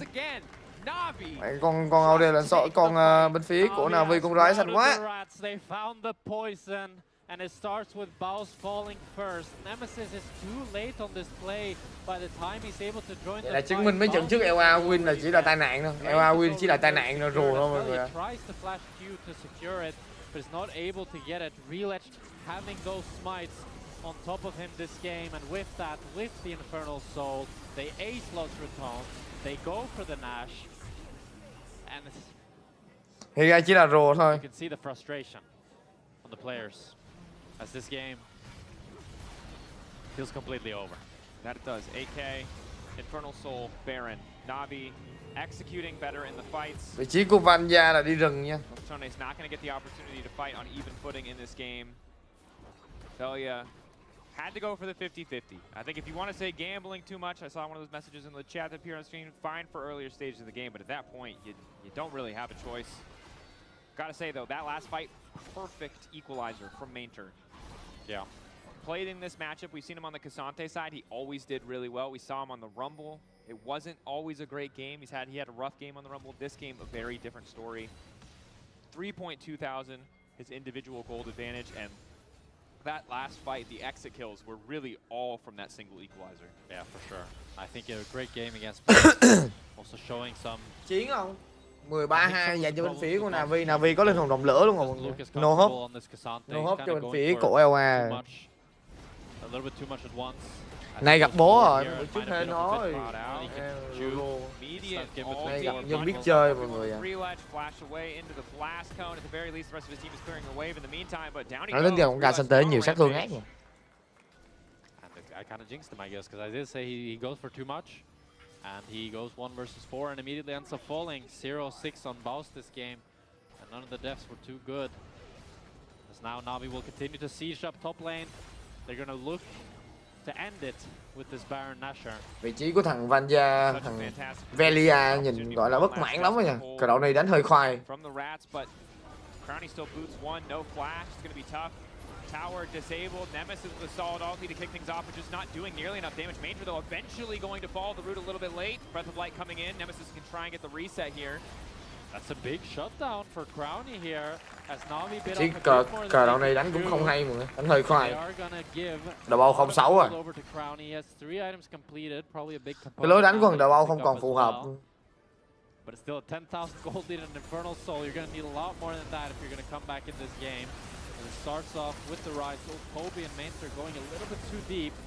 Mainter, even with the Sonias, it's up against the Caitlyn, so she just traps you right out of that station. Yep. And that is one of the downsides of far into the Caitlyn, is obviously if you ever use the ult defensively, you're just much less effective when they're walking right into a trap. One of the things we talked about for this team was Nemesis as a scaling win condition. 307 stacks. You can see he's finally starting to hurt. Less than he'd like, but still starting to do some decent damage. And it is a win con, definitely. If you do get later on in the game, even against Infernal Soul, I mean, Aurelion Soul gets, like, it gets stupid how big his spells get and how much damage he does. But that's more like they need 20 minutes to get to that point. Yeah, if there wasn't also a 3,000 gold deficit, I think it could be coming sooner. But Poby's got, you know, the Swift Marches. He's got the Actualizer. If he ever gets near anyone on this Los Ratones lineup, they're going to get completely and totally deleted. As you can see, at the very least, the minions slowed, stopped by the power of the Aurelion Soul. I mean, Nemesis and Aurelion Soul's wave clear is absolutely fantastic. So trying to deny a siege. Bên phía mình gọi là Navi trong linh hồn đồng lửa này. Đánh đợi Baron ra đánh em, còn không thì cứ đánh nhẹ cho vui. Mua khi nào muốn em không được, linh hồn đồng lửa mạnh bỏ buông. Navi eating a little bit of damage in the exchange, but the tier 2 looks like it is finally going to fall. Curtain call coming down, Bossy unstoppable for a moment. Relech, looks like he set the fall, but it might not matter. Ulti going down in onto Crowning. Nemesis trying to make the difference now as he drops a star on top of them. Tính là bên phía của EOA mà nãy mất không mất linh hồn đồng lửa nữa, lại không thua xấu quá ngon, giờ lại lay ngon. Nãy thua nhanh quá. Los Ratones just barely don't have enough damage there. If they were able to take Relech faster into the GA, or they were able to pick up Paris, maybe the fight could have looked different. But it's going to be Velia falling. And another fight going in favor of Na'Vi. As we watch it back here, it's a great headshot onto Paris to chunk him down. Samdi opened up the curtain as the tower falls, and Relech goes quite deep here. But crucially, Nemesis is not in range. It's actually damaged to Sin Sao. So he doesn't end up going into GA until Velia actually lands with the skies. And then Nemesis can't chase down any of these crucial exit kills. And now Elder in 30 seconds. There's a to be had. Căn bản là trình độ của tụi nó là cũng đã có cái sự chênh lệch. Bao hiểu sao ngày qua này mấy bữa trước nó thắng được 4-5 trận nha. Beat Mcoy in G2, I would be 100% confident saying it's over, and by all rights it should be, but Nemesis is still moving forward, still hoping that there is an angle here for Los Ratones. In the meantime, Poby is still pushing in the bottom lane. There will need to be an answer to this rise on side. Nemesis is looking to base to try to match him. But Na'Vi, Mainter sniffs it, wants to try to cancel him, doesn't get it. Nemesis gets the base off, but that means Relech has already started off this Elder Dragon. It's going to take a long time. With the soul already there, as they don't do a lot of damage to this, he's going to need a bit of support. Take a long time for them to finish this objective. Poby waiting over the wall, Crowning flashback. Poby immediately going to go in. 1Q goes a little bit wide, and that might be all that matters. Boss trying to buy a bit of time in the midst of 3 people as he goes all out, though. He's not able to do a whole hell of a lot. Velia a bit too far forward, and Los Ratones already running. Resigned to this fate as Poby's now coming in as well. The trap doesn't quite hit. Poby goes golden. An ulti from Nemesis goes wide, and I think Na'Vi just going to look to end it here. Na'Vi found all the pieces they needed. They take down 3 members. And Nemesis and Reckless are not going to be able to hold the gates for much longer. As Relech is onto Nemesis, he tries to flash away, but Relech takes him down. And with that, Na'Vi win against Los Ratones, and Giant X locks playoffs. There you are. Confirmation there. GX have locked with a win from Na'Vi. Na'Vi lộng game 1 rồi. Easy. Easy. To finish in this game. A few moments in the bottom side for Los Ratones, but otherwise, Na'Vi, an impressive, impeccable performance. And credit to Poby and Relech this game. An absolute menace, monster mid-jungle that really never put the... Đợi game sau anh em ơi, đợi game sau anh em ơi. Bàn phía của Na'Vi đánh, tính tiền, Na'Vi đánh tính tiền. Every play they wanted to make. And it felt like they had Nemesis and vẫn là ghê nha, Na'Vi đánh vẫn uy tín nha. 6-0-9, I think the final score there for Relech. He's one of your options in the player of the game vote. It's him, Poby, or Paris at LEC on X. Really impressive stuff. Stopping the momentum of Los Ratones. Of course, a week now for them to adjust, to adapt to a final weekend that consists of shifters and SK. What an exciting final weekend, huh? What a, yes! Absolute banger final weekend. That's a congrats to Na'Vi. Again, continuing to impress, showing a level of discipline and coordination with their lead that I think was necessary against a team that we know who can be so good at finding those comebacks, often through the Drakes. All good options there on the player of the game vote, and it's a team we're just going to have to continue to track as we get closer and closer to playoffs, because it feels essentially like a sure thing. Yeah. I mean, I don't think they're 6 wins now, right? I don't think they're locked for playoffs. No. But yeah. But pretty much, yeah. Pretty much. We're running out of remaining scenarios where they don't. Yeah. And I think with their skills levels shown thus far, it feels like a sure lock-in that they'll continue to win games and continue to exceed. That it is. There's Relech. That's our boy. But another one of our boys standing by with Ginny is none other than Poby. Let's hear what they have to say. The man himself, Poby, congratulations on that win. 9-0-5 on the rise. But in general, you have been so consistent here in the LEC. What is your secret to always being so good as a mid laner? Not that special, just focus macro and focus our game and communicate well teammate. Yeah. Okay, very humble king. All right, I like it. But Los Ratones was on a winning streak ahead of this matchup. Were you a little bit worried going into this one? I think our is pretty good team, and we today try to target enemy. We don't want to give them enemy good champ and try to target Ben. Yeah. So Nemesis also on the mid lane. He has been really, really good for Los Ratones. How was it playing mid lane against him? I think he had many experience and similar than Caps, I guess. Okay. And he's really good macro and side lane. Yeah. And when it comes to Na'Vi in general and how it has been for you guys in the LEC, you're winning a lot of the games and you're doing really well towards the top of the leaderboard. What do you think has allowed the roster to be so good together? I think just I'm really surprised because if we, during feedback, our teammate and coaching staff is really smart. That's make me surprised and I'm really happy. I'm glad to know that you're happy and really happy to hear that as well. And when it comes to LEC versus your expectations, where do you think Na'Vi is going to end up? They're going to go to playoffs? Are you guys going to win everything? We will go rank 1. And we will go best. Thank you so much. I appreciate it. Congratulations once again. That's it from our side over here. We're going to be heading over to Lore, who is going to break everything down.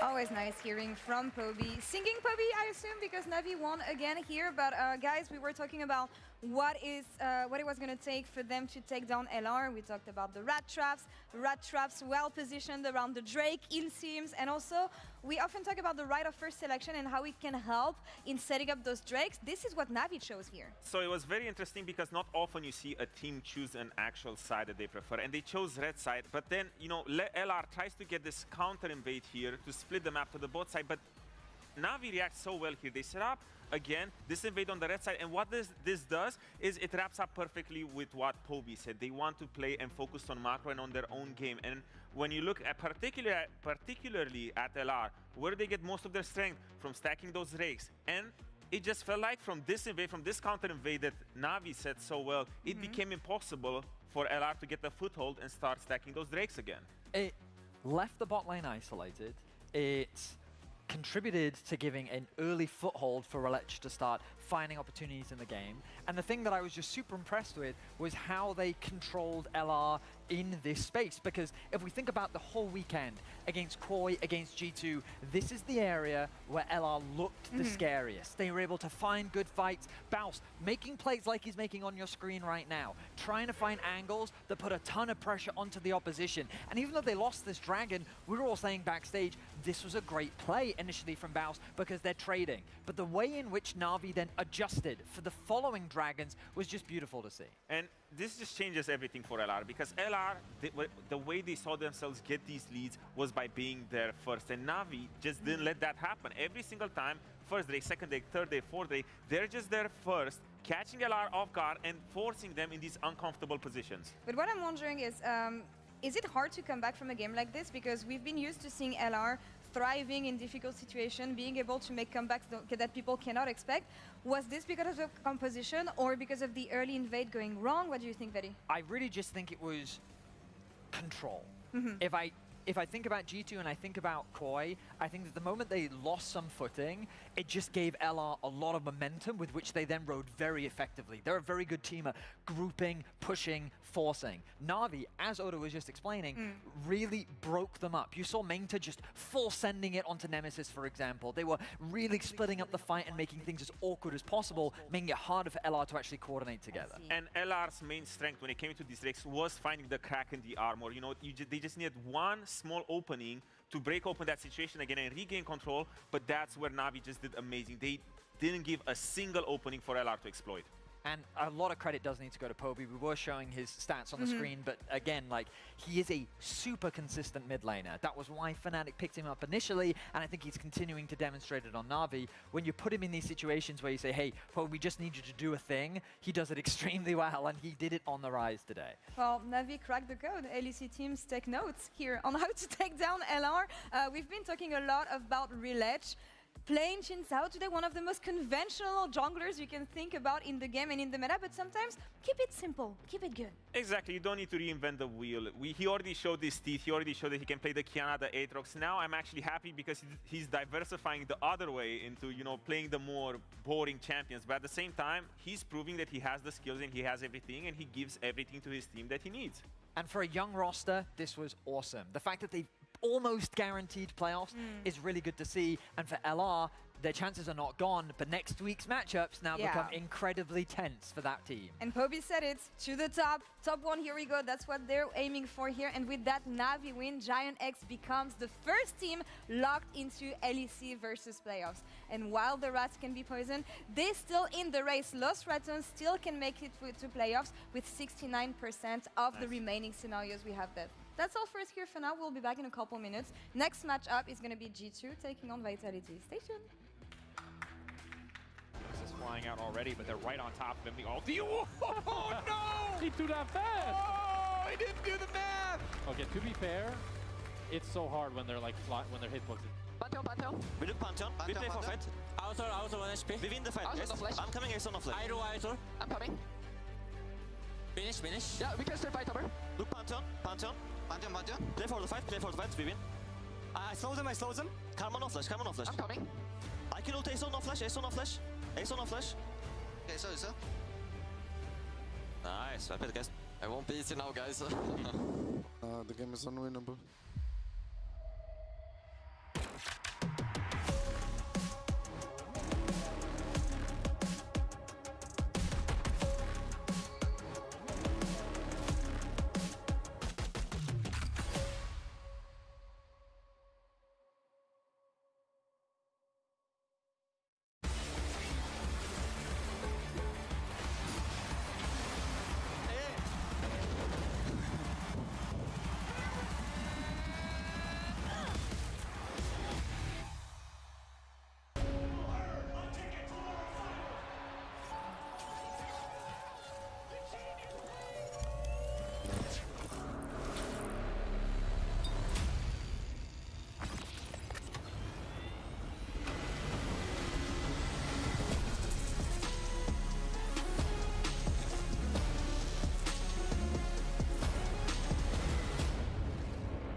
Ladies and gentlemen, welcome back to the LEC with a very, very, very special guest after the win. It's Manger at the end. Welcome, Thank you, guys. sir. Congratulations, by the way.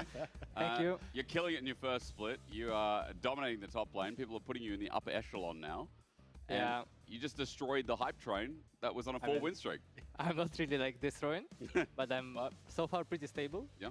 Died like few times, but it was against Naknako the GOAT. So Yeah. no shame, no shame. No shame at all. Yeah. Well, that's why we got you on. We wanted you to talk a little bit about Naknako and Broken Blade because I'm really excited for this matchup. Like, I think even in the past, Naknako has talked about how he looks up to Broken Blade, especially about like the Turkish heritage and all that. Like, he kind of looked towards Broken Blade to be that inspiration. So now he gets to go up against him again. And honestly, I think Naknako has been one of the top performing top laners at the moment. He has been exceptional in this year. You agree with that, Manger? You feel like he's the I best have right so now? many info. Like Naknako. Yep. So far, in my opinion, like the best mechanically player. Yep. Like in my opinion, higher than Kana. No one can match him so far. And oh my God, he's watching in my heart. He knows. He knows. Oh my God. He's looking into your But soul. yeah, like I think he's every close matchup he can win easy. He just maybe some pocket picks. He needs to learn new champs, maybe something like Kled, you know, like Broken Blade. Okay. Like strong side of Broken Blade, he can pull out everything, right? Swain top, Kled top. He can just pick it and be really good. True. And how do you kind of prepare if you're going up against a top laner like that has such a wide champion pool? Is it just hey, I'm going to be comfortable taking the more standard like Rumbos and Cassantes, or is there anything specific that you maybe like have someone practice like Swain matchups or something? I mean, mainly the more games he plays is easier, right? Yeah. You know his answers to some picks. So let's say I'm like picking Sign, and now he will pick this. Like let's say his Kled is good into Sign. Yeah. So I know, and I can play it in only one before match. So like little preparation, yeah, but sometimes it's still advantage for him because sometimes I cannot predict what he wants. So.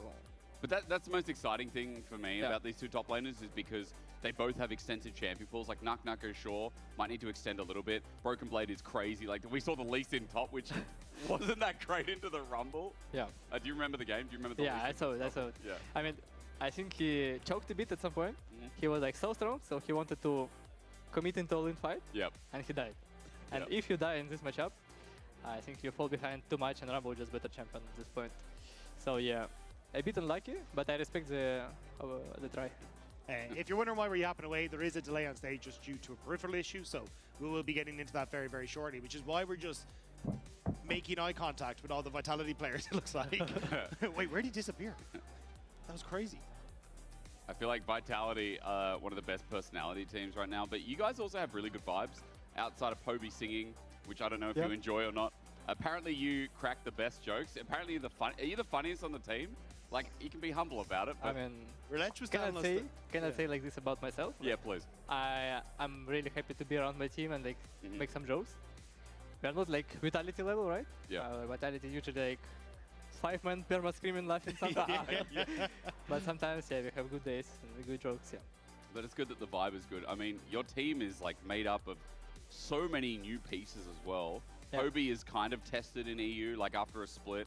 And then we have Relech coming in, fresh off ERLs, you know, like yourself as well, after winning a championship for you specifically.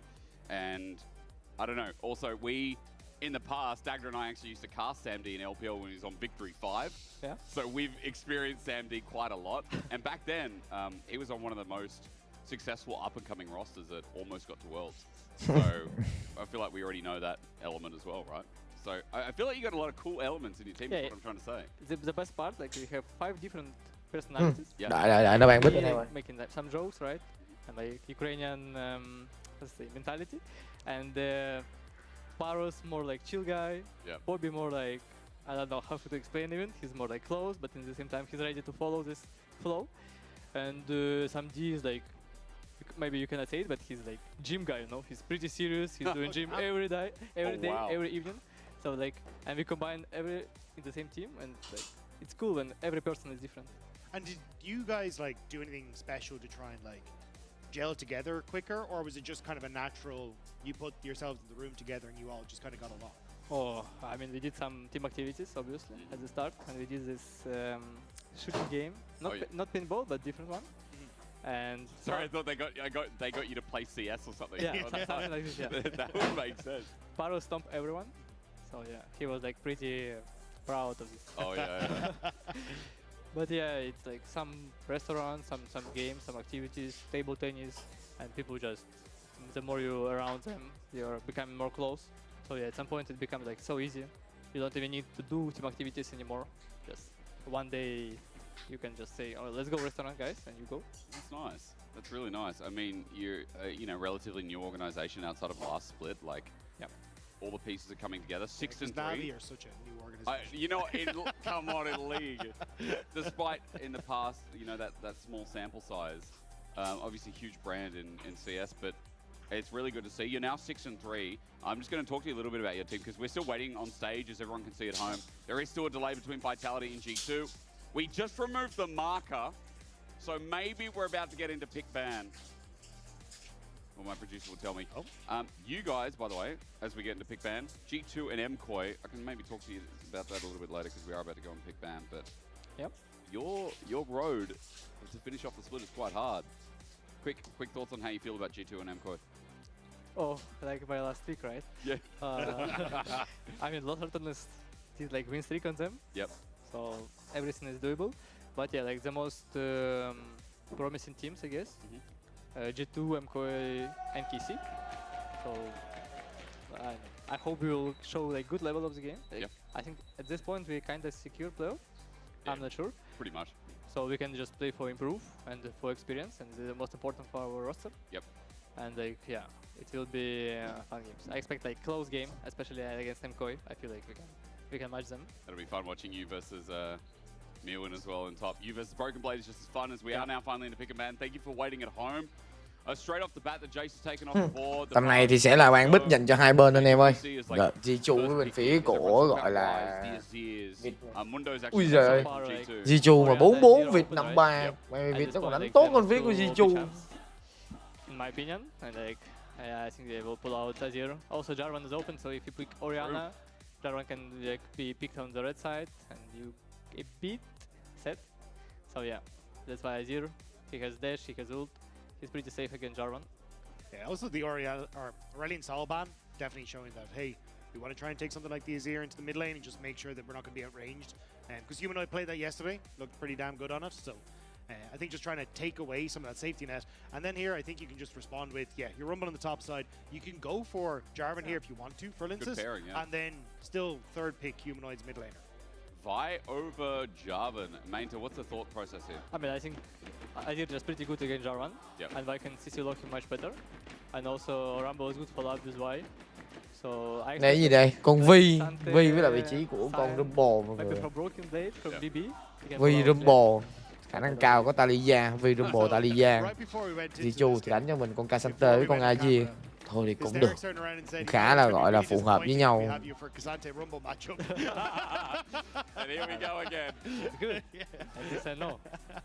Tưởng dễ đánh tích hợp với nhau tốt. The biggest threat, do you think? Yeah. The 1v1? But I think Sante is losing in matchups like Vayne, Gnar, like these range matchups in this meta. You can go Ghost. Yep. And Sante never reach you, and at the same time you have TP anyway. So, but it's a bit cheesy picks, right? So yeah, I think into Rumble, in my opinion, Xin chào à. Yeah. So that's why Xin chào cũng được, xin chào thì cũng được thôi. Nhưng mà em đánh giá không quá là cao mọi người ạ, bình thường. Từ từ đi. Trận này Việt mà không hiểu sao Việt gọi là cái chỉ số điểm của nó hiện tại cao hơn với cái Jichu. Bạn gái Việt 5-3, Jichu 4-4. Jichu mùa này chắc cũng sắp độ gọi là mặc áo quan rồi. Nhưng mà Việt vẫn bị đánh giá thấp hơn phía của Jichu thôi.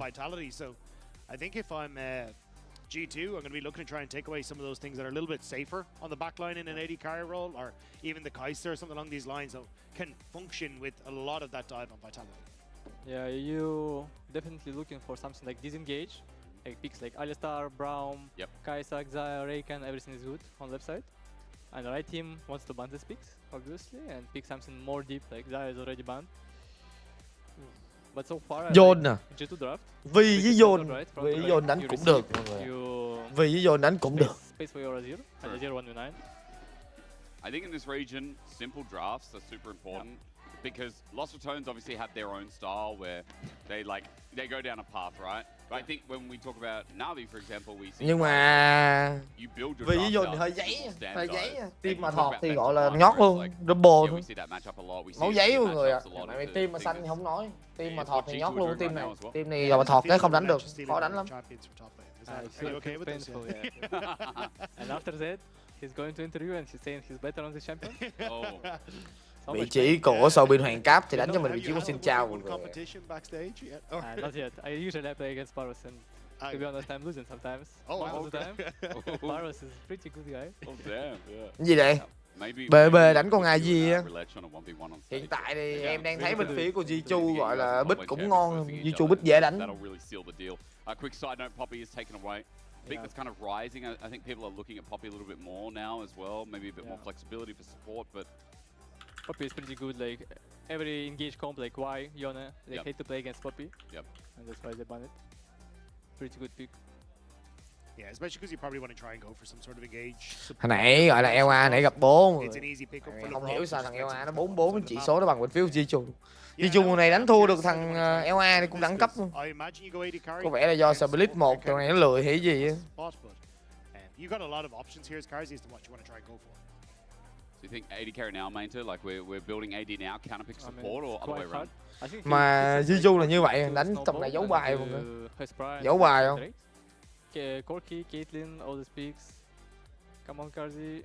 You're right about the dive, mobility, self-sufficient. Yeah, I mean, at this point you just wanna like fight on river. You wanna be first. You want to stack your advantage because at some point, like win 30, it's really hard to play right draft against left. If you have like 1-2k gold lead, most likely you will lose. So you need to. Cứ để coi bên phía của Jichu. Trận này thích Jichu mọi người, làm cái Jichu trừ. Việt chắc đánh không lại Jichu đâu, làm gì cái Jichu trừ cao thế. Anh chỉ thắng 8.5 á. Jichu trừ cao quá mọi người ơi. Good pick. I said before, like he really happy to disengage against right comp, and he's kind of unkillable with his ultimate. So left comp is just all about reset. Right comp is about taking side advantage and move first. I think Yone, if Yone finds the game, it will be pretty good for Vitality. So. Well said. And I like as well. Anh em mình làm cái Jichu trừ nhá. They're the ones receiving, Vitality the ones who have to go and get. Bard as well, bit of long range engage. Yeah. And to help close the gap, because it did feel like there needs to be some follow-up engage, or at least for Vitality, more triggers to pull. Which comp do you prefer him, Manto? Like, what are you looking at here as a priority? I mean, G2 you said is calm. Yeah, I picked G2 to comp. Okay. Why? Because it's standard. just easier? Yeah, it's stable, easy. You know how to play the champs. Yep. Right? You need to play perfect. But if you play perfect, actually I'm not sure if you win even if you play perfect. Like Sivir pretty good against Y. You can just ult and you can gap distance between Y and her team, right? The moment Y engage with ult, Sivir ults and run away. So I like G2 comp more, but definitely right team has angle to play. Bard is a bit suspicious. Oh, really? Like he cannot ult Sivir Nghĩ ever, and you cannot ult Azir if Azir has the. It's more about taking Prime on bot, moving on the other side, maybe kill Sante, maybe kill Azir with Zion. Yeah. It's more about map movement, I believe, not about catching people. Okay. And maybe it's lock Azir to not use E, right? And in fight Azir will be less mobile. Trong G2 gọi là hôm nay không chôn rồi, G2 hôm nay căng tay rồi. Jichu căng tay rồi. Jichu hôm nay căng tay mọi người, Jichu trừ 8.5 đi. Jichu vs cái tên gọi là Việt. Jichu trừ 6.5 mà. 6.5 anh em ơi. Jichu trừ 6.5, beautiful. Không còn cái nào thơm hơn cả. I think they would have been pretty disappointed how they just got wham bam, thank you ma'am by Lost Returns. That was that was a day. I'm still reeling off it. Dagda and I finished off yesterday with it as well. I mean, we can see here, Naknaka choose pretty safe pass. You choose first strike. Basically, in my opinion, in this meta, you choose Comet Ignite or first strike TP. This first strike you will have little gold lead no matter what, unless you die. But maybe you will beat same CS or a bit down from Santa, because Santa on one item power spike stronger, Santa on first magic resist base a bit stronger, level 6 is stronger, so you just chilling, you're scaling. So yeah, pretty safe option by Naknako, and maybe they wanna commit more their jungle into bot. That's why I poison into bot and Rumble just farming gold. And you kind of talked before about how playing against Cassante, you kind of want to have move speed to keep away from him. Yeah. And we've seen some Rumbles take the phase rush. Obviously, you're just kind of explaining like, hey, just try and scale into the matchup. Is there ever a time where you're like, oh, maybe I need phase rush into this, or is it just always first strike first? I mean, against Sante, I believe you don't need first phase rush. You can just run away with your Sweetness or Tabis. More than enough. Like, worst case, you lose your flash. Yeah. Or if you have no flash, you just die. But yeah, I think it's pretty important to have this commit to win lane or have first strike to outscale. If you go phase rush, you're kind of in the middle, right? You're not outscaling and you're not winning lane, so like, what are you doing? And special use cases, right? Bên phía của gọi là thằng Việt này đánh em nói mọi người không có cái ngữ nào nó lại bên phía của Jichu mà khó, mà khó. Em lòng nấu miếng mì ăn cái lòng nấu tô mì ngồi với anh em chơi tối. Nấu tô mì ăn cái đó bụng quá. It's pretty good. It's what Naknaka did yesterday against, or maybe not yesterday, but 2 days ago against Kana. Yeah. You're pushing 3 waves into proxy 4, into proxy 5. Hang on a second. Wow! Oof. Oh my god. Lince's beautiful Q flash. First blood in bot in the meanwhile. He just bypassed Lebrov. Yeah, I mean, 3 camps into bot side, so ends up clearing out the top side of the map and then immediately going into that bottom side. So I think Vitality a little caught off guard. And you can see that ward that's just hidden over by G2's red buff, spotting out that Skewmon had gone to the top side, so they know there's no real trouble of any sort of reaction. That's not flashable, right, mate? So, like, you can't, you can't flash that as Han Sama. I mean, you kind of can. You can, okay. I had to ask because I was like, he has flash and he has barrier available, but maybe he didn't expect the Q flash. I think he didn't expect, yeah. Yeah. Maybe he was like thinking this guy is choking and this guy's joking. Playing with his feelings. I will save my flash and barrier. Okay. But you just died for it. Yeah. Well, it's a big first blood regardless. We were focusing on top. Yeah, I was going to say, moving. Oh, maybe we don't actually. Humanoid going up against Caps here. Ignites down, but look, Scumon's here. Flash audacious charge, and then damage lands. Caps will get one in response. G2 on the ball through mid. Nice response from Skewmon to that play on the bottom side. So takes the Scuttle Crab, doesn't look for the reset. Actually ends up picking up both of the Scuttle Crabs thanks to the push on the bottom side. So Skewmon actually in a very good spot now off the back of that. I can't even express how happy my jungle, Relich, every time he secures double Scuttle. Yeah. He's kind of already one game in his head. You have level 6 faster, you have Smite faster, you have Drake faster. Like, it's big advantage. I want to bring us back to the top side though, because you were kind of already saying, hey look, Broken Blade has managed to get past the tower, get the anh em ngồi chơi cho em Long nấu gọi tô mì cái nhá. Anh em ngồi chơi cho em Long nấu tô mì cái em Long đói quá mọi người. How do you try and, find that reset timer to match that purchase? Is it just, hey look, Lin says I need help, or how do you go about this? You just level 5 Rumble, pretty strong. You can just one-shot bait with double Q. Yeah. So until level 6 you're pretty safe. And Xante gets 6 only on Cannon Wave, on the first mid of next Cannon Wave. So Rumble has a lot of time to just push and base. Most likely he will push this wave and base, and play with his spike. Just a quick side check, Kazi's okay for now. He Valkyrie'd out of bot. We keep toggling down to bot and mid because unfortunately that's where the action is. I wanted to ask you, Manta, because we've been looking at Rumble a lot for like what? I mean, has it been a year, 2 years? I don't know. At least 50 years. I just all the time. What in your eyes makes him so strong right now? Is it the lane oppression? Is it the fact that he's versatile with like the fact that we still have these grubs available, more objectives in the game in the past couple of years? Like what really sells Rumble for you right now? The biggest advantage is his ultimate. Like you have no lose matchup basically. The moment you got freeze, you ult wave. True. The moment you got like low HP, but the chunk, no flash, you ult wave. The moment enemy jungle can be top your jungle bot, you ult wave. Yep. And like you ult around minute 6, you have always ult for grabs because it's 2 minutes cooldown.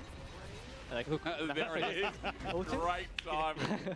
And it's you just base, and your tempo is better, your items is better because you farm more minions, and your HP is better. Like you just have high tempo every game. And we're in a world where if you play for a kill lane, you're talking about like summoners you take depending on the matchup. Okay, well, you get enhanced TP with shield, that's great, but if you don't, you get a TP as your role quest anyway.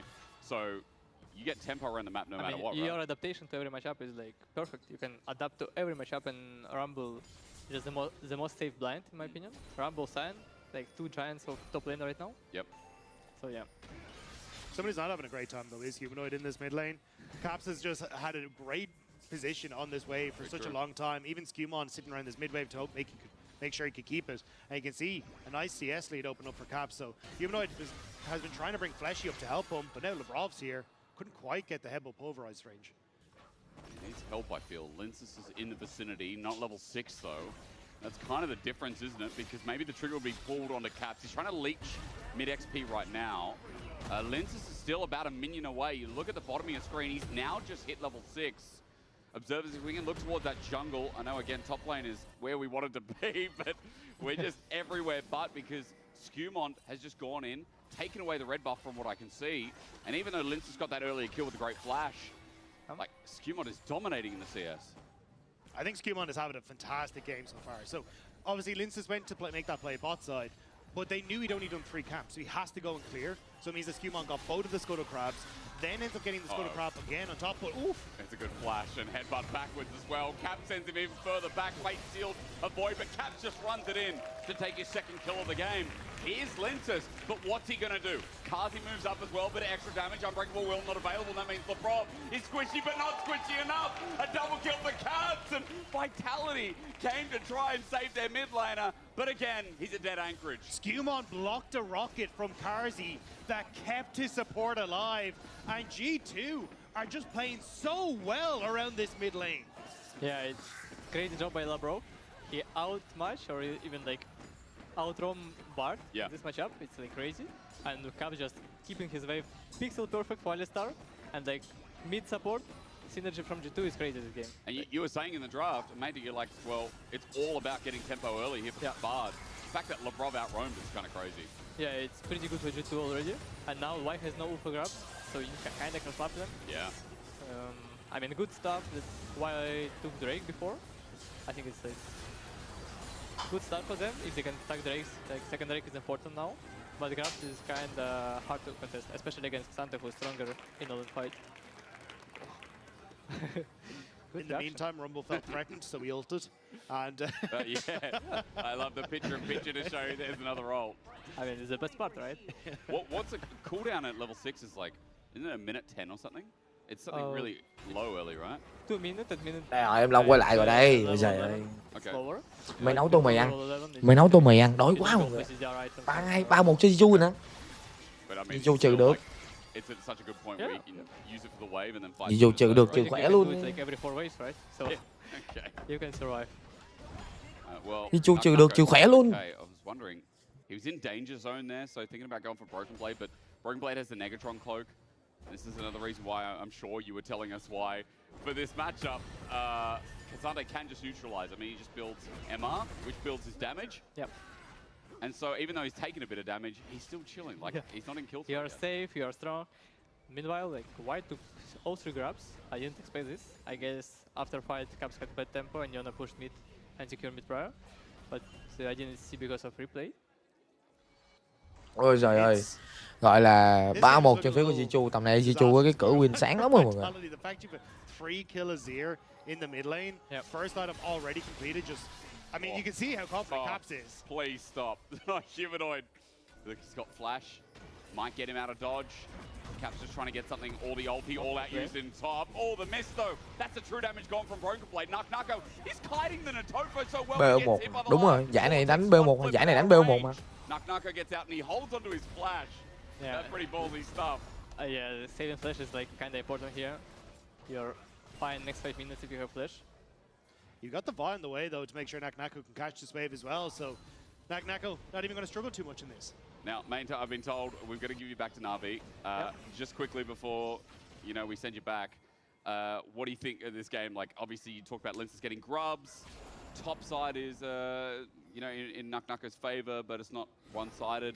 What do you think about the game state? Who's going to win? I think so far it's pretty good game for G2. Yep. If nothing happens next 2 minutes and Yona doesn't get like 1-2 kills. Jiu tầm này chắc là càn quét bên phía của Việt rồi. Việt đánh gọi là không chống cự được với mình Jiu rồi đâu mọi người ơi. Cáp đẩy 2 thằng về kìa, Cáp đẩy 2 thằng về kìa. Cáp làm luôn một thằng luôn không? Cáp làm luôn một thằng luôn không? Well, thank you very much. The Majors will get double flash. Thank you very much for joining us as well, Jaku, and we'll see you next cast. Yeah. Thank you very much, man. I'm sorry my Ukrainian's not good enough to actually converse. But I said that I have 3 words under my belt. 3 more than me. Yeah, well, shout out to my papa. I wish he'd taught me more. Now, Anyway, I'll bring you back. We were looking at top for everyone at home. Obviously, when we have such a class act like Mainta coming onto the desk, we want to make sure we look at the lane. Mid has obviously been busy, as Skumon has just erupted again in this same lane. Lebrov, it's a little bit low, but he's the one that found the engage. And Dagda, we saw a 1v2 dive that failed from Vitality while we were chatting. And it just didn't go well. Hansama on the hunt. Kazi looking for the solo kill. The big one is going to be blocked by the barrier. Oh my God! Everything was predicted as Caps gets out with the shifting sands, but I have to give it to Kazi there. If the range was spot on, that prediction was nuts. Yeah, and I think you kind of have to, as Kazi, start making these plays. So I love that he's going for it, because you already kind of can see this game starting to get out of control for Vitality. You try, in response to the Dragon being taken by G2, make a play on mid. That play early gets turned around by Caps because of how far away he was. But also, like, you could see how heavily Naka was training against Broken Blade in that top side. There was a window where maybe you could actually look for the play on Broken Blade in that top side. It's always tough against the Cassante. But you can see Vitality were kind of looking at their options elsewhere, and they end up losing that. But Karzy trying to take it into his own hands and saying, no, I can solo Hansama here, and nearly managed to make it work. (3-1) cho bên phía của G2. Chưa có thêm mạng luôn. Trừ khá là cao nha. It's really off the back of Skumon now. Caps, you know I'm wrong. It's off the back of Caps. Skumon's got a little bit of it. Caps, of course, at his first item. Humanoid still trailing behind. But that mid diff right now is carrying someone as Rift, while Kazi is trying to carry Vitality. It's also because Vitality would love to try and play off the spike that you have on Kazi, right? Triforce just completed. This is where you're very strong, yeah. Same with the first item for Vi as well. My brain just blanked on it. Thunder Sky, there we go. But in this position, Vitality have options, but they're not really able to do it because Caps is huge in the mid wave. Hansama has just actually managed to reset and get an item for himself as well. And there's no real objective because you had to give up that dragon. So the power spikes in those timing windows, just Vitality aren't able to make use of. You know, you lost the name for it, but I always look at Sundered Sky and I get confused because I keep seeing Atma's Impaler. I don't know why. I don't think they look similar. My brain just still goes Divine Sunder every time. Oh, yeah. I'm just several patches behind. I know. For a few. I think earlier Dracos and Jack were, you know, vẫn chưa có gọi là thực sự gọi là G2 áp đảo nha, chưa nha mọi người, chưa thực sự áp đảo. Crazy to me. I mean, to me, I still feel like Wriggle's Lantern was a couple of years ago. That was season 3 or something. Don't say that. Well, it's about age on this cast. Yeah, Fleshy might have to flash. Will do. Followed up by Skumon. Blast cone there. Skumon can't get in range. Meanwhile, Caps has found out. Skumon on the beast as Shifting Sands get Caps away. Meanwhile, the rest of the fight is Linces isolated. Kazi can't get in range as Caps is still on the run, but Humanoid is slowly catching up. Look at him. 1Q, a W, and a shutdown. Retribution over to Humanoid as Kazi's walked into the wrong bush. He flushes away from it on the run in this bot lane, trying to get away from the whole of G2 chasing, but Skumon needs wind, needs lightning, and he'll find only a 3-talon strike instead. So 2 kills for Vitality going over to G2. Mày đánh một hồi bên phía của G2 vẫn là win thôi. Hai thằng này nó áp đảo nhau về mặt kỹ năng khá là nhiều mọi người.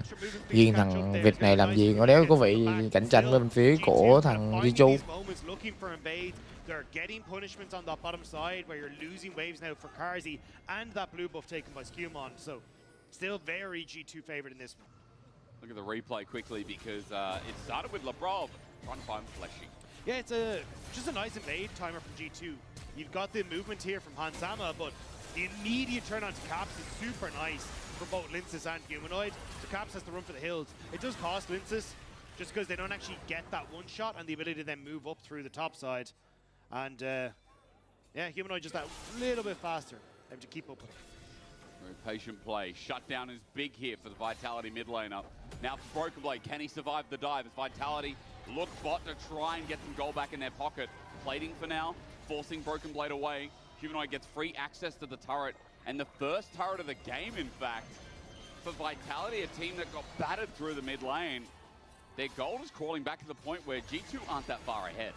Yeah, 1K now in the difference. Is that? And you can see, well, a huge amount of that is on Nako right now. Like, a 1.1K gold lead in that top side. The first strike obviously doing work for that. We'll have to see if he's going to be able to find that work in team fights. Broken Blade, fishing, doesn't quite end up sticking the landing, as he did have Lebrov and Skumon moving over. You know, Dagda, I feel bad for Major that we brought him on for Cassante Rumble. I do appreciate the micro Look, knowledge we can you talk brought to on. Broken Blade and Naknako after this. Yeah. You know, it's like, come on, lads. Guys. G2's supposed to be the content team. I told Naknako, I said, we have a top laner coming on for your game. Tepid Fate, Flash. Quả sau bên Hoàng Cáp này đánh gọi là 3-1, Cáp xanh lắm rồi, Cáp xanh lắm rồi, khó thua. Cáp thực sự rất là xanh rồi mọi người ạ. It's about tempo for this Vitality squad. They are bringing a bit of speed. They are. It's just what they're losing on the other side. Well, they can still make a cross map here. Naknako is pushing in, and you've got Fleshy at the wings. Has just stopped the reset. Good flash from Naknako. Wave is gone though, so I don't think there's any more follow-up. Herald's going to be dropped in mid. This will open up mid. Outer turret is Broken Blade. Might be jumping in it to try and get a charge. Does straight away. Caps is the next play. Shifting Sands not even going to be used because Lebrov's here as well. Naknako flashed on and it's easily done. Caps again. Set up by his support. As Fleshy takes a magical journey out, but Unbreakable Will means they want to continue this dive. Lebrov will take 3, 4, 5, 6, and turret shots as many as it takes. And he's still out. Kazi though, one auto, okay. Ignore the last as Litz comes in, smashes into Skumon. Crescent guards up, and for G2, this 2v2, they're gonna win. Win becomes Lightning and Kazi. He still might be in trouble, but the turnabout, junglers both dying, but Kazi's now gonna deal with Caps and Trời ơi, sub down luôn nè. Nhưng mà trước đó thì bên phía của G2 có cho mình 3-4 mạng 2 gục anh em. 9-4 cho bên phía của G2 đang cách biệt đâu đó 5 kill nha. Vẫn là êm cho bên phía của G2, vẫn là êm cho G2. We'll end up resetting with Caps with 6-1 now. Zonya's Hourglass completed off the back of that. It now becomes so much more difficult to make those side lane plays that Vitality were trying to go for. And honestly, it was just a good read from Lebrov. Yeah. Like roaming towards that top side, knew that they'd already got that control in mid, and managing to set up the play with Caps to turn around Vitality's pressure. Caps got 8 out of that 9 KP. It's all been focused around him as we watch again. Caps and Lebrov stepping up. Yeah, Lebrov immediately jumping on towards Naknako. I know he has Skumon here. It was always going to be a risky dive, but didn't account for the potential TP that could come through from the Corki.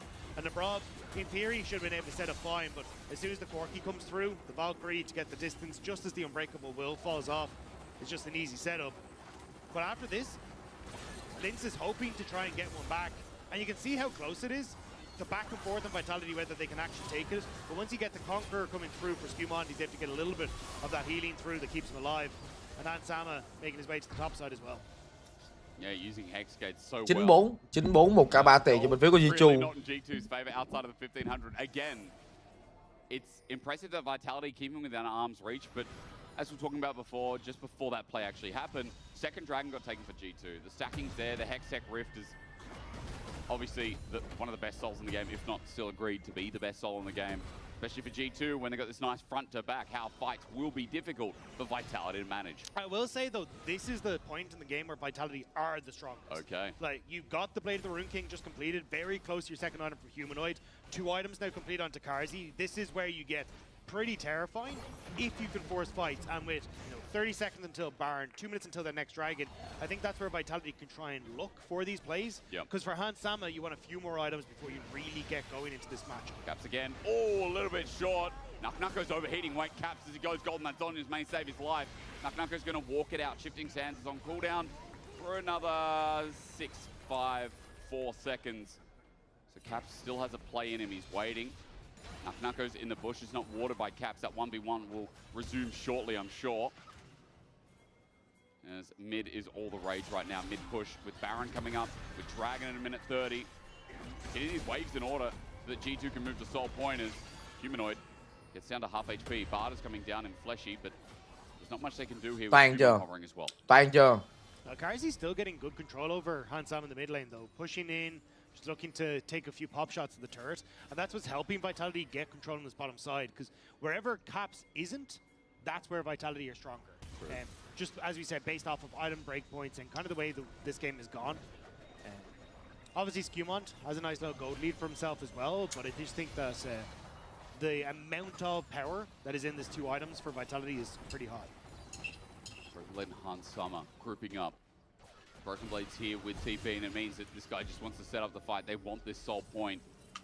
As you said, Dagda, Vitality might be their strongest point here. 2 items across the board. Look at that. Like clockwork here. Tempered Fate. It's blocked by Hans. 9-4 anh em ơi. Broken Blade. Unstoppable W, by the way. Rồi, hất tung được vị trí Cookie nè. Cookie khả năng cao là cút không? Vẫn là chạy được. Làm lớp yếu máu. Knucker's getting damage down on the Brov's Unbreakable Will now down as he too is. Broken Blade doesn't find a target. Vitality have an angle. They have a good one at that. As Broken Blade flashes over the wall, it's a pick onto LeBrov, but nothing more. They still are waiting to see how much more they can go for, though, as Dragon still 10 seconds away. You're going to get the reset from Cars. He has that TP to get back out onto the map. But still, Vitality, good job on the fight. Separating it out with the equalizer, picking off the support, but G2, they're just going to go for the Baron. But look at where Karzi is. I think Vitality are aware of this. They do know. Karzi from one pit. G2 vẫn thua mạng nha. Hồi đó sợ nó lại thua handicap nữa. Nãy trừ có 6.5 thôi đó. Đừng làm tôi thất vọng bạn ơi. Catches Knucker by surprise. He flashes, but to his death. Karzi now has to escape as G2 have pulled off for the Baron. But Vitality lose their top laner, who helps them set up fights. Humanoid was threatening from the side, so G2 don't want to overextend, potentially group up for a big ultimate. But still, G2, nice turnaround of the play. They force Baron to draw Vitality in. And with LeBrov, they actually get the engage, and that sets them up for the Dragon. That's the whole point. Easily acquired teleport will be available in 20 seconds, as in Knucker's death timer. But that'll be too late. And so Việc nó không có vị rồi. Dagda, if Caps is there, it's a freebie. But you also highlighted LeBrov earlier on, and to give you credit, LeBrov has been dictating so many of these great games. Yeah, he's been playing exceptionally well, getting good roam timers, being in the positions that he needs to, and setting up Caps well in the mid lane. He's kind of standing on his shoulders in this one. As G2 now stepping forward again, LeBrov threatening onto Karzi, forcing the Valkyrie over. But this is all G2 need to do, right? Is they actually have the better scaling comp in this one as well. Yeah. So even if this starts to slow down, they're still in a great spot. 10 năm cho bên phía của G2, chắc là trừ 6.5 khả năng cao là về được. Có cơ hội về được. Because Baron, it's vision contested, but outside of that, you can see that like they're getting their waves in order. G2 aren't overstepping into this jungle. They get deep vision down, it gets contested. They reapply it later on. Like they're not doing anything really egregious here. I think, again, that's what a lot of the fans want to see of G2, because fans of G2 are used to their team being a bit turbulent, but they know towards the end of a split, towards playoffs, it usually rounds out well. And I say usually, most of the time. I think it's just interesting, because like last year with G2 in winter, we had them kind of being a bit funky, but we're like, hey, look, it's a new roster, new changes. Yep. But this year, they kept the same roster, but it's kind of just Caps showing off here. Yeah, showing off into Knucker. Wait, as he goes golden, Knucker's going to overheat now. He's got the energy back. Shut down from Knucko, and Caps overestimated his 1v1 prowess. Yeah, the damage from Knucko doing a loss. Even with the two, or well, at least the blasting one difference in the item, Knucko still comes out on top.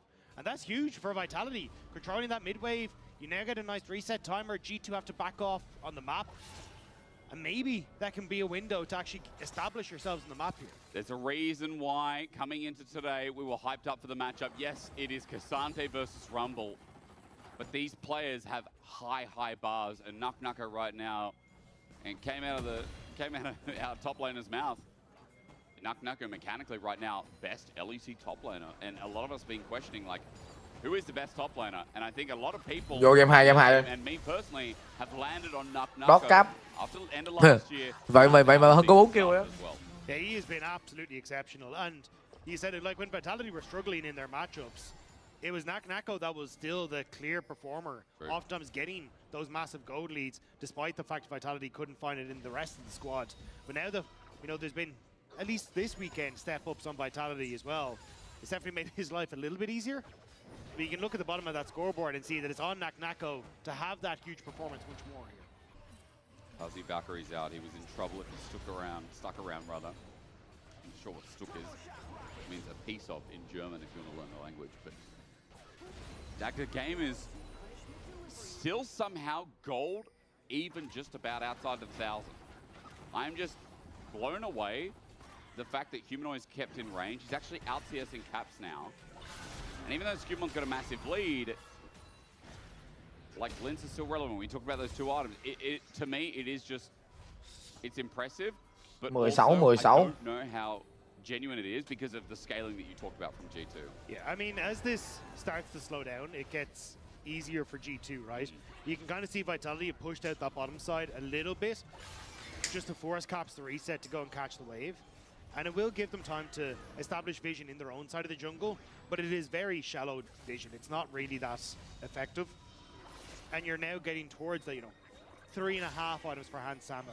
Caps has that Dusk and Dawn build now as well. So G2 definitely starting to come online, and those 2-item spikes that we were talking about just become a little less relevant. Humanoid will still be strong. 3 con rồng cho bên phía của G2 tầm này ăn được rồng chắc là end game rồi. But it just becomes a little bit more difficult against G2. Dusk Till Dawn would have been a better name for the item, wouldn't it? Not Dusk and Dawn, but Dusk Till Dawn. That would have slapped so much harder. I think it's a good name either way. I mean, Dusk and Dawn is, but Dusk Till Dawn. Yeah. Ooh. But it's like both sides of the same. Yeah. Right? It's like Leon and Diana. I get it, yeah. But I'm just saying, get some credit where credit's Mới ăn no, mới ăn no. Looks like we might be fighting Baron. Khỏe. It's soul time, so G2 have the leverage. The second TP comes in, and here we go. Maybe it's the fight from G2 that they forced with Broken Blade, now teleporting in, but Vitality, they're backing off. They really don't want a piece of the pie just yet. They need setup here. Vitality need an angle here, more importantly. But Vitality just need a choke point. Like, think about Rumble ults, Yone ults. Everything works so well in these small corridors, but G2 playing out in the open here.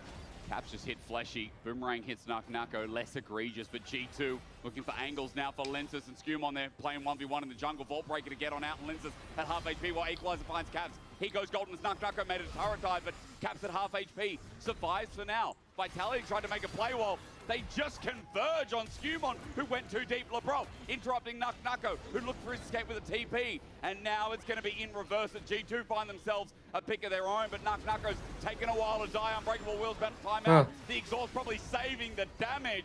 Caps gets the kill, but Vitality are denying the Hex Tech soul. Của em nó không nổi luôn rồi, em mình ngồi coi chiêu xíu. Still needs to escape, should be able to use that ultimate to gain some distance. But still, Vitality, get the dragon, go even on the kill score, and when you're in a position like this, that's all you can really hope for. So dagged up, massive win for what was a bit yakety sax of G2 positioning. Well, it was because Skumon thought he could take the 1v1 versus Linces here. This is where a lot of that focus was, as Fleshy came across, Humanoid came across to try and help out, but Nako just does so much damage and took so much of the attention of G2 that Skumon ends up completely isolated trying to take down Linces, and then Vitality able to make it work. Good job by Lebrov here to get that vision to guarantee the headbutt to stop the TP away from Nako. But even then, like, the exhaust has to be invested to keep it safe. Baron nè. We are doing Baron again, G2. Second time's the charm. Vitality, though, have a stealing angle. Vault Breaker over the wall, but the re-engage. It's Skumon looking for a pick, but the ulti from Fletchy is great. Trộn với G2 thua ngược luôn hả? G2 thua ngược luôn hả? Hay quá vậy G2 ơi. G2 đánh đẳng cấp anh em ơi, G2 thua ngược luôn. In the face of Baron, Vitality have just seized the game. Usually it's egg on the face, but this time it's a tempered face. Immediately shuts down that entire fight of Vitality. They are fighting back. G2 have not been able to keep them in check. Nothing is secure in the LEC, and G2 right now feel like they fit into that puzzle perfectly. Vitality, insane play from what this was. But it's right as both members go over BB and Skumon, but hold on, Caps. What a dive, yeah, Caps is caught out. His Zhonya's is up and available, but he flashes first. Scared about the follow-up from Vitality, but that's a flash simply for Linces popping the ult. Still, Vitality putting pressure down. I like where Fleshy and some of those members are positioned. It's much easier to take towers nowadays if you've only got 2 or 3 people hitting it, and supports, and Nako not going to do too much to help, so you don't get those resistances on the tower. But still, Vitality, they were down 1.7k at one stage, now they're up 2.4, but here's the replay. It's as Broken Blade and Skumon go over the wall, Temper Fade immediately, Lucarzy is able to push forward. Hansama is too short range to really do anything. Also, that ultimate from Nako clipping onto Hansama was beautiful. How is Vitality to make it work? Kazi's predicting G2. Không phải G2 thua ngược luôn. Thua ngược luôn. Big one, like, he just knows Hansama's going to flash out, and he has an ulti waiting for him.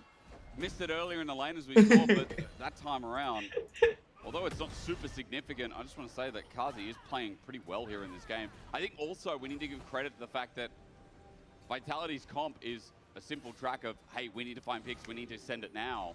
And they're doing exactly that. And Kazi, yeah, as you can see, the most damage on the team, but Nako's not far behind. But I think the important part is the lack of damage on G2 side, right? Like, these fights have not been set up so Hansama can actually play the game as Humanoid. Good flash, he had to, but he has to also fate sealed. Lebrov keeps on going.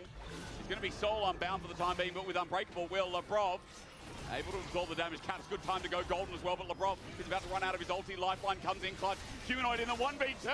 He's taking them all on. Lebrov's up next. Ở đây thì việc có được double kill luôn thôi, chỉ chu cút nữa mọi người.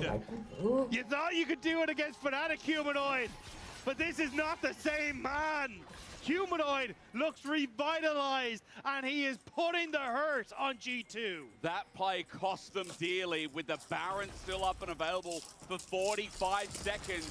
Vitality have a road in to the mid lane inner and inhibitor. It's Hansama to clear the way, but he can't get near the range creeps. Vitality can't end here, but they have once again broken open the game that felt so secure, with Caps having a monster lead early on Azir. They should be able to get this bot lane turret, I believe, as well. Actually, Skumon just keeping him at bay for the moment. But 45 seconds until the dragon.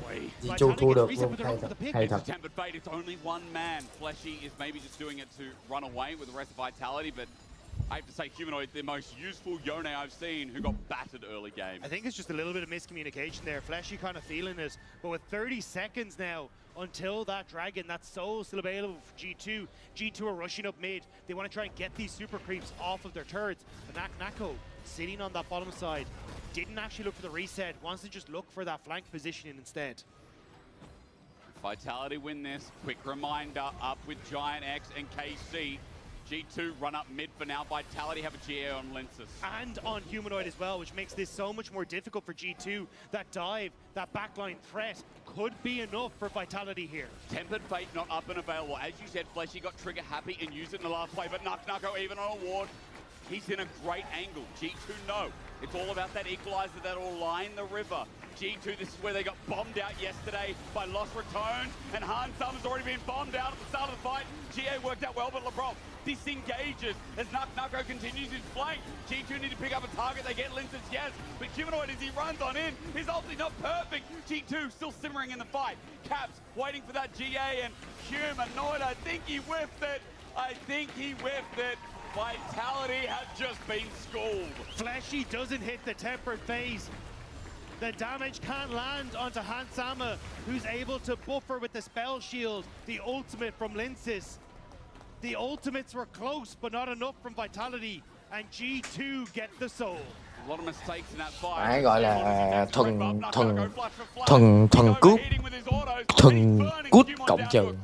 cút cộng trừ. Mẹ mình cô xin chào chết lẻ tiếp. Kéo dần được cái trừ của Jichu, kéo dần được cái trừ này luôn.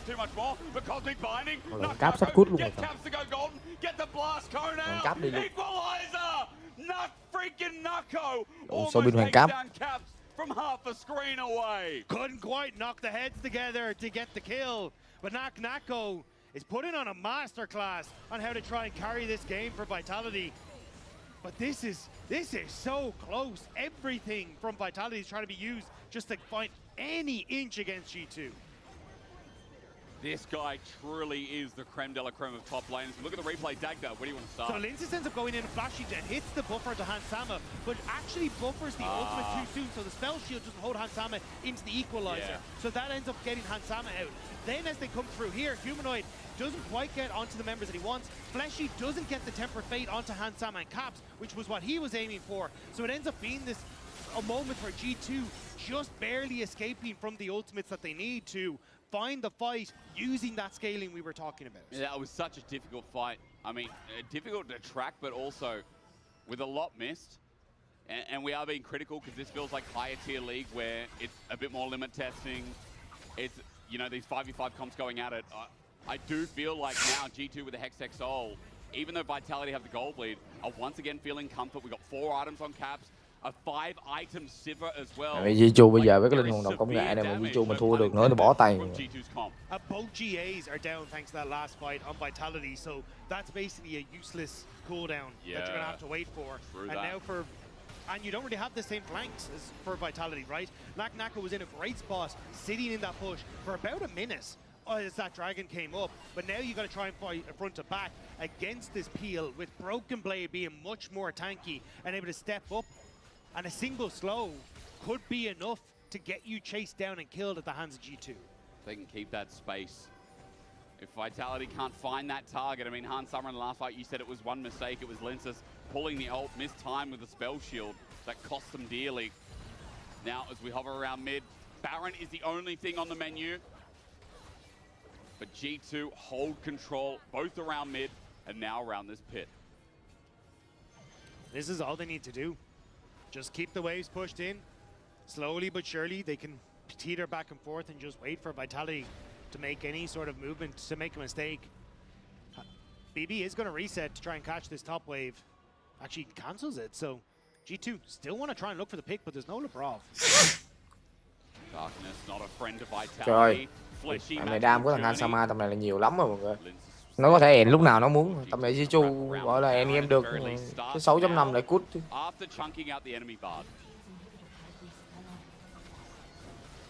Vitality trying to get in. TP, I think, is going to be a little late. You're right. They have to make the play now. 5-4, Linces interrupted with the Vault Breaker. Can he get over? He can! He stole it! Linces got the Baron for Vitality now. Operation Escapo. Vitality will get 4 members out.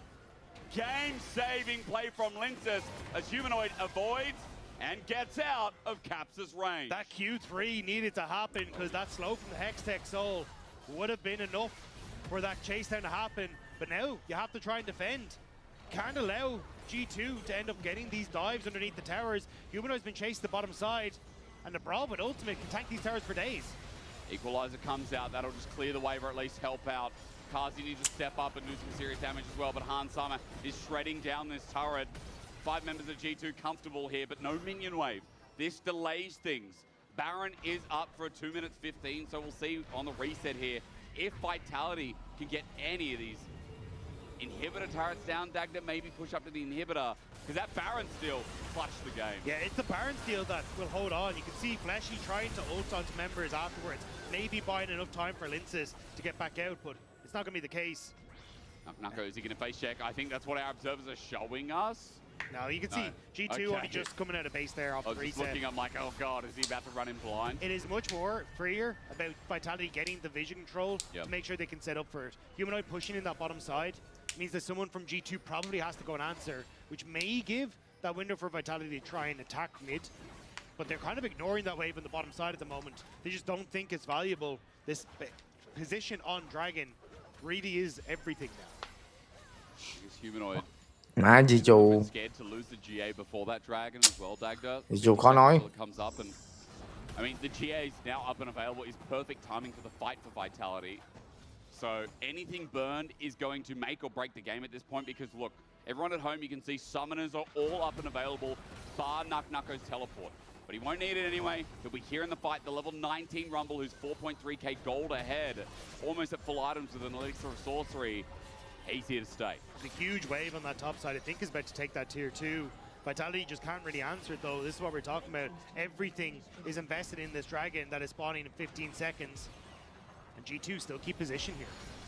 Taps in. Oh, in early. No, Fleshy finds him, or rather the shield first. Meanwhile, the left side of Vitality are finding the fight, but LeBron went in a little bit Cáp early. bị kẹt lại nè. Cáp tao biến kịp anh em ơi. Giờ tranh 5 mạng không? Giờ tranh 5 không không? 5 không cũng vậy. Nghe nó vẫn không đủ.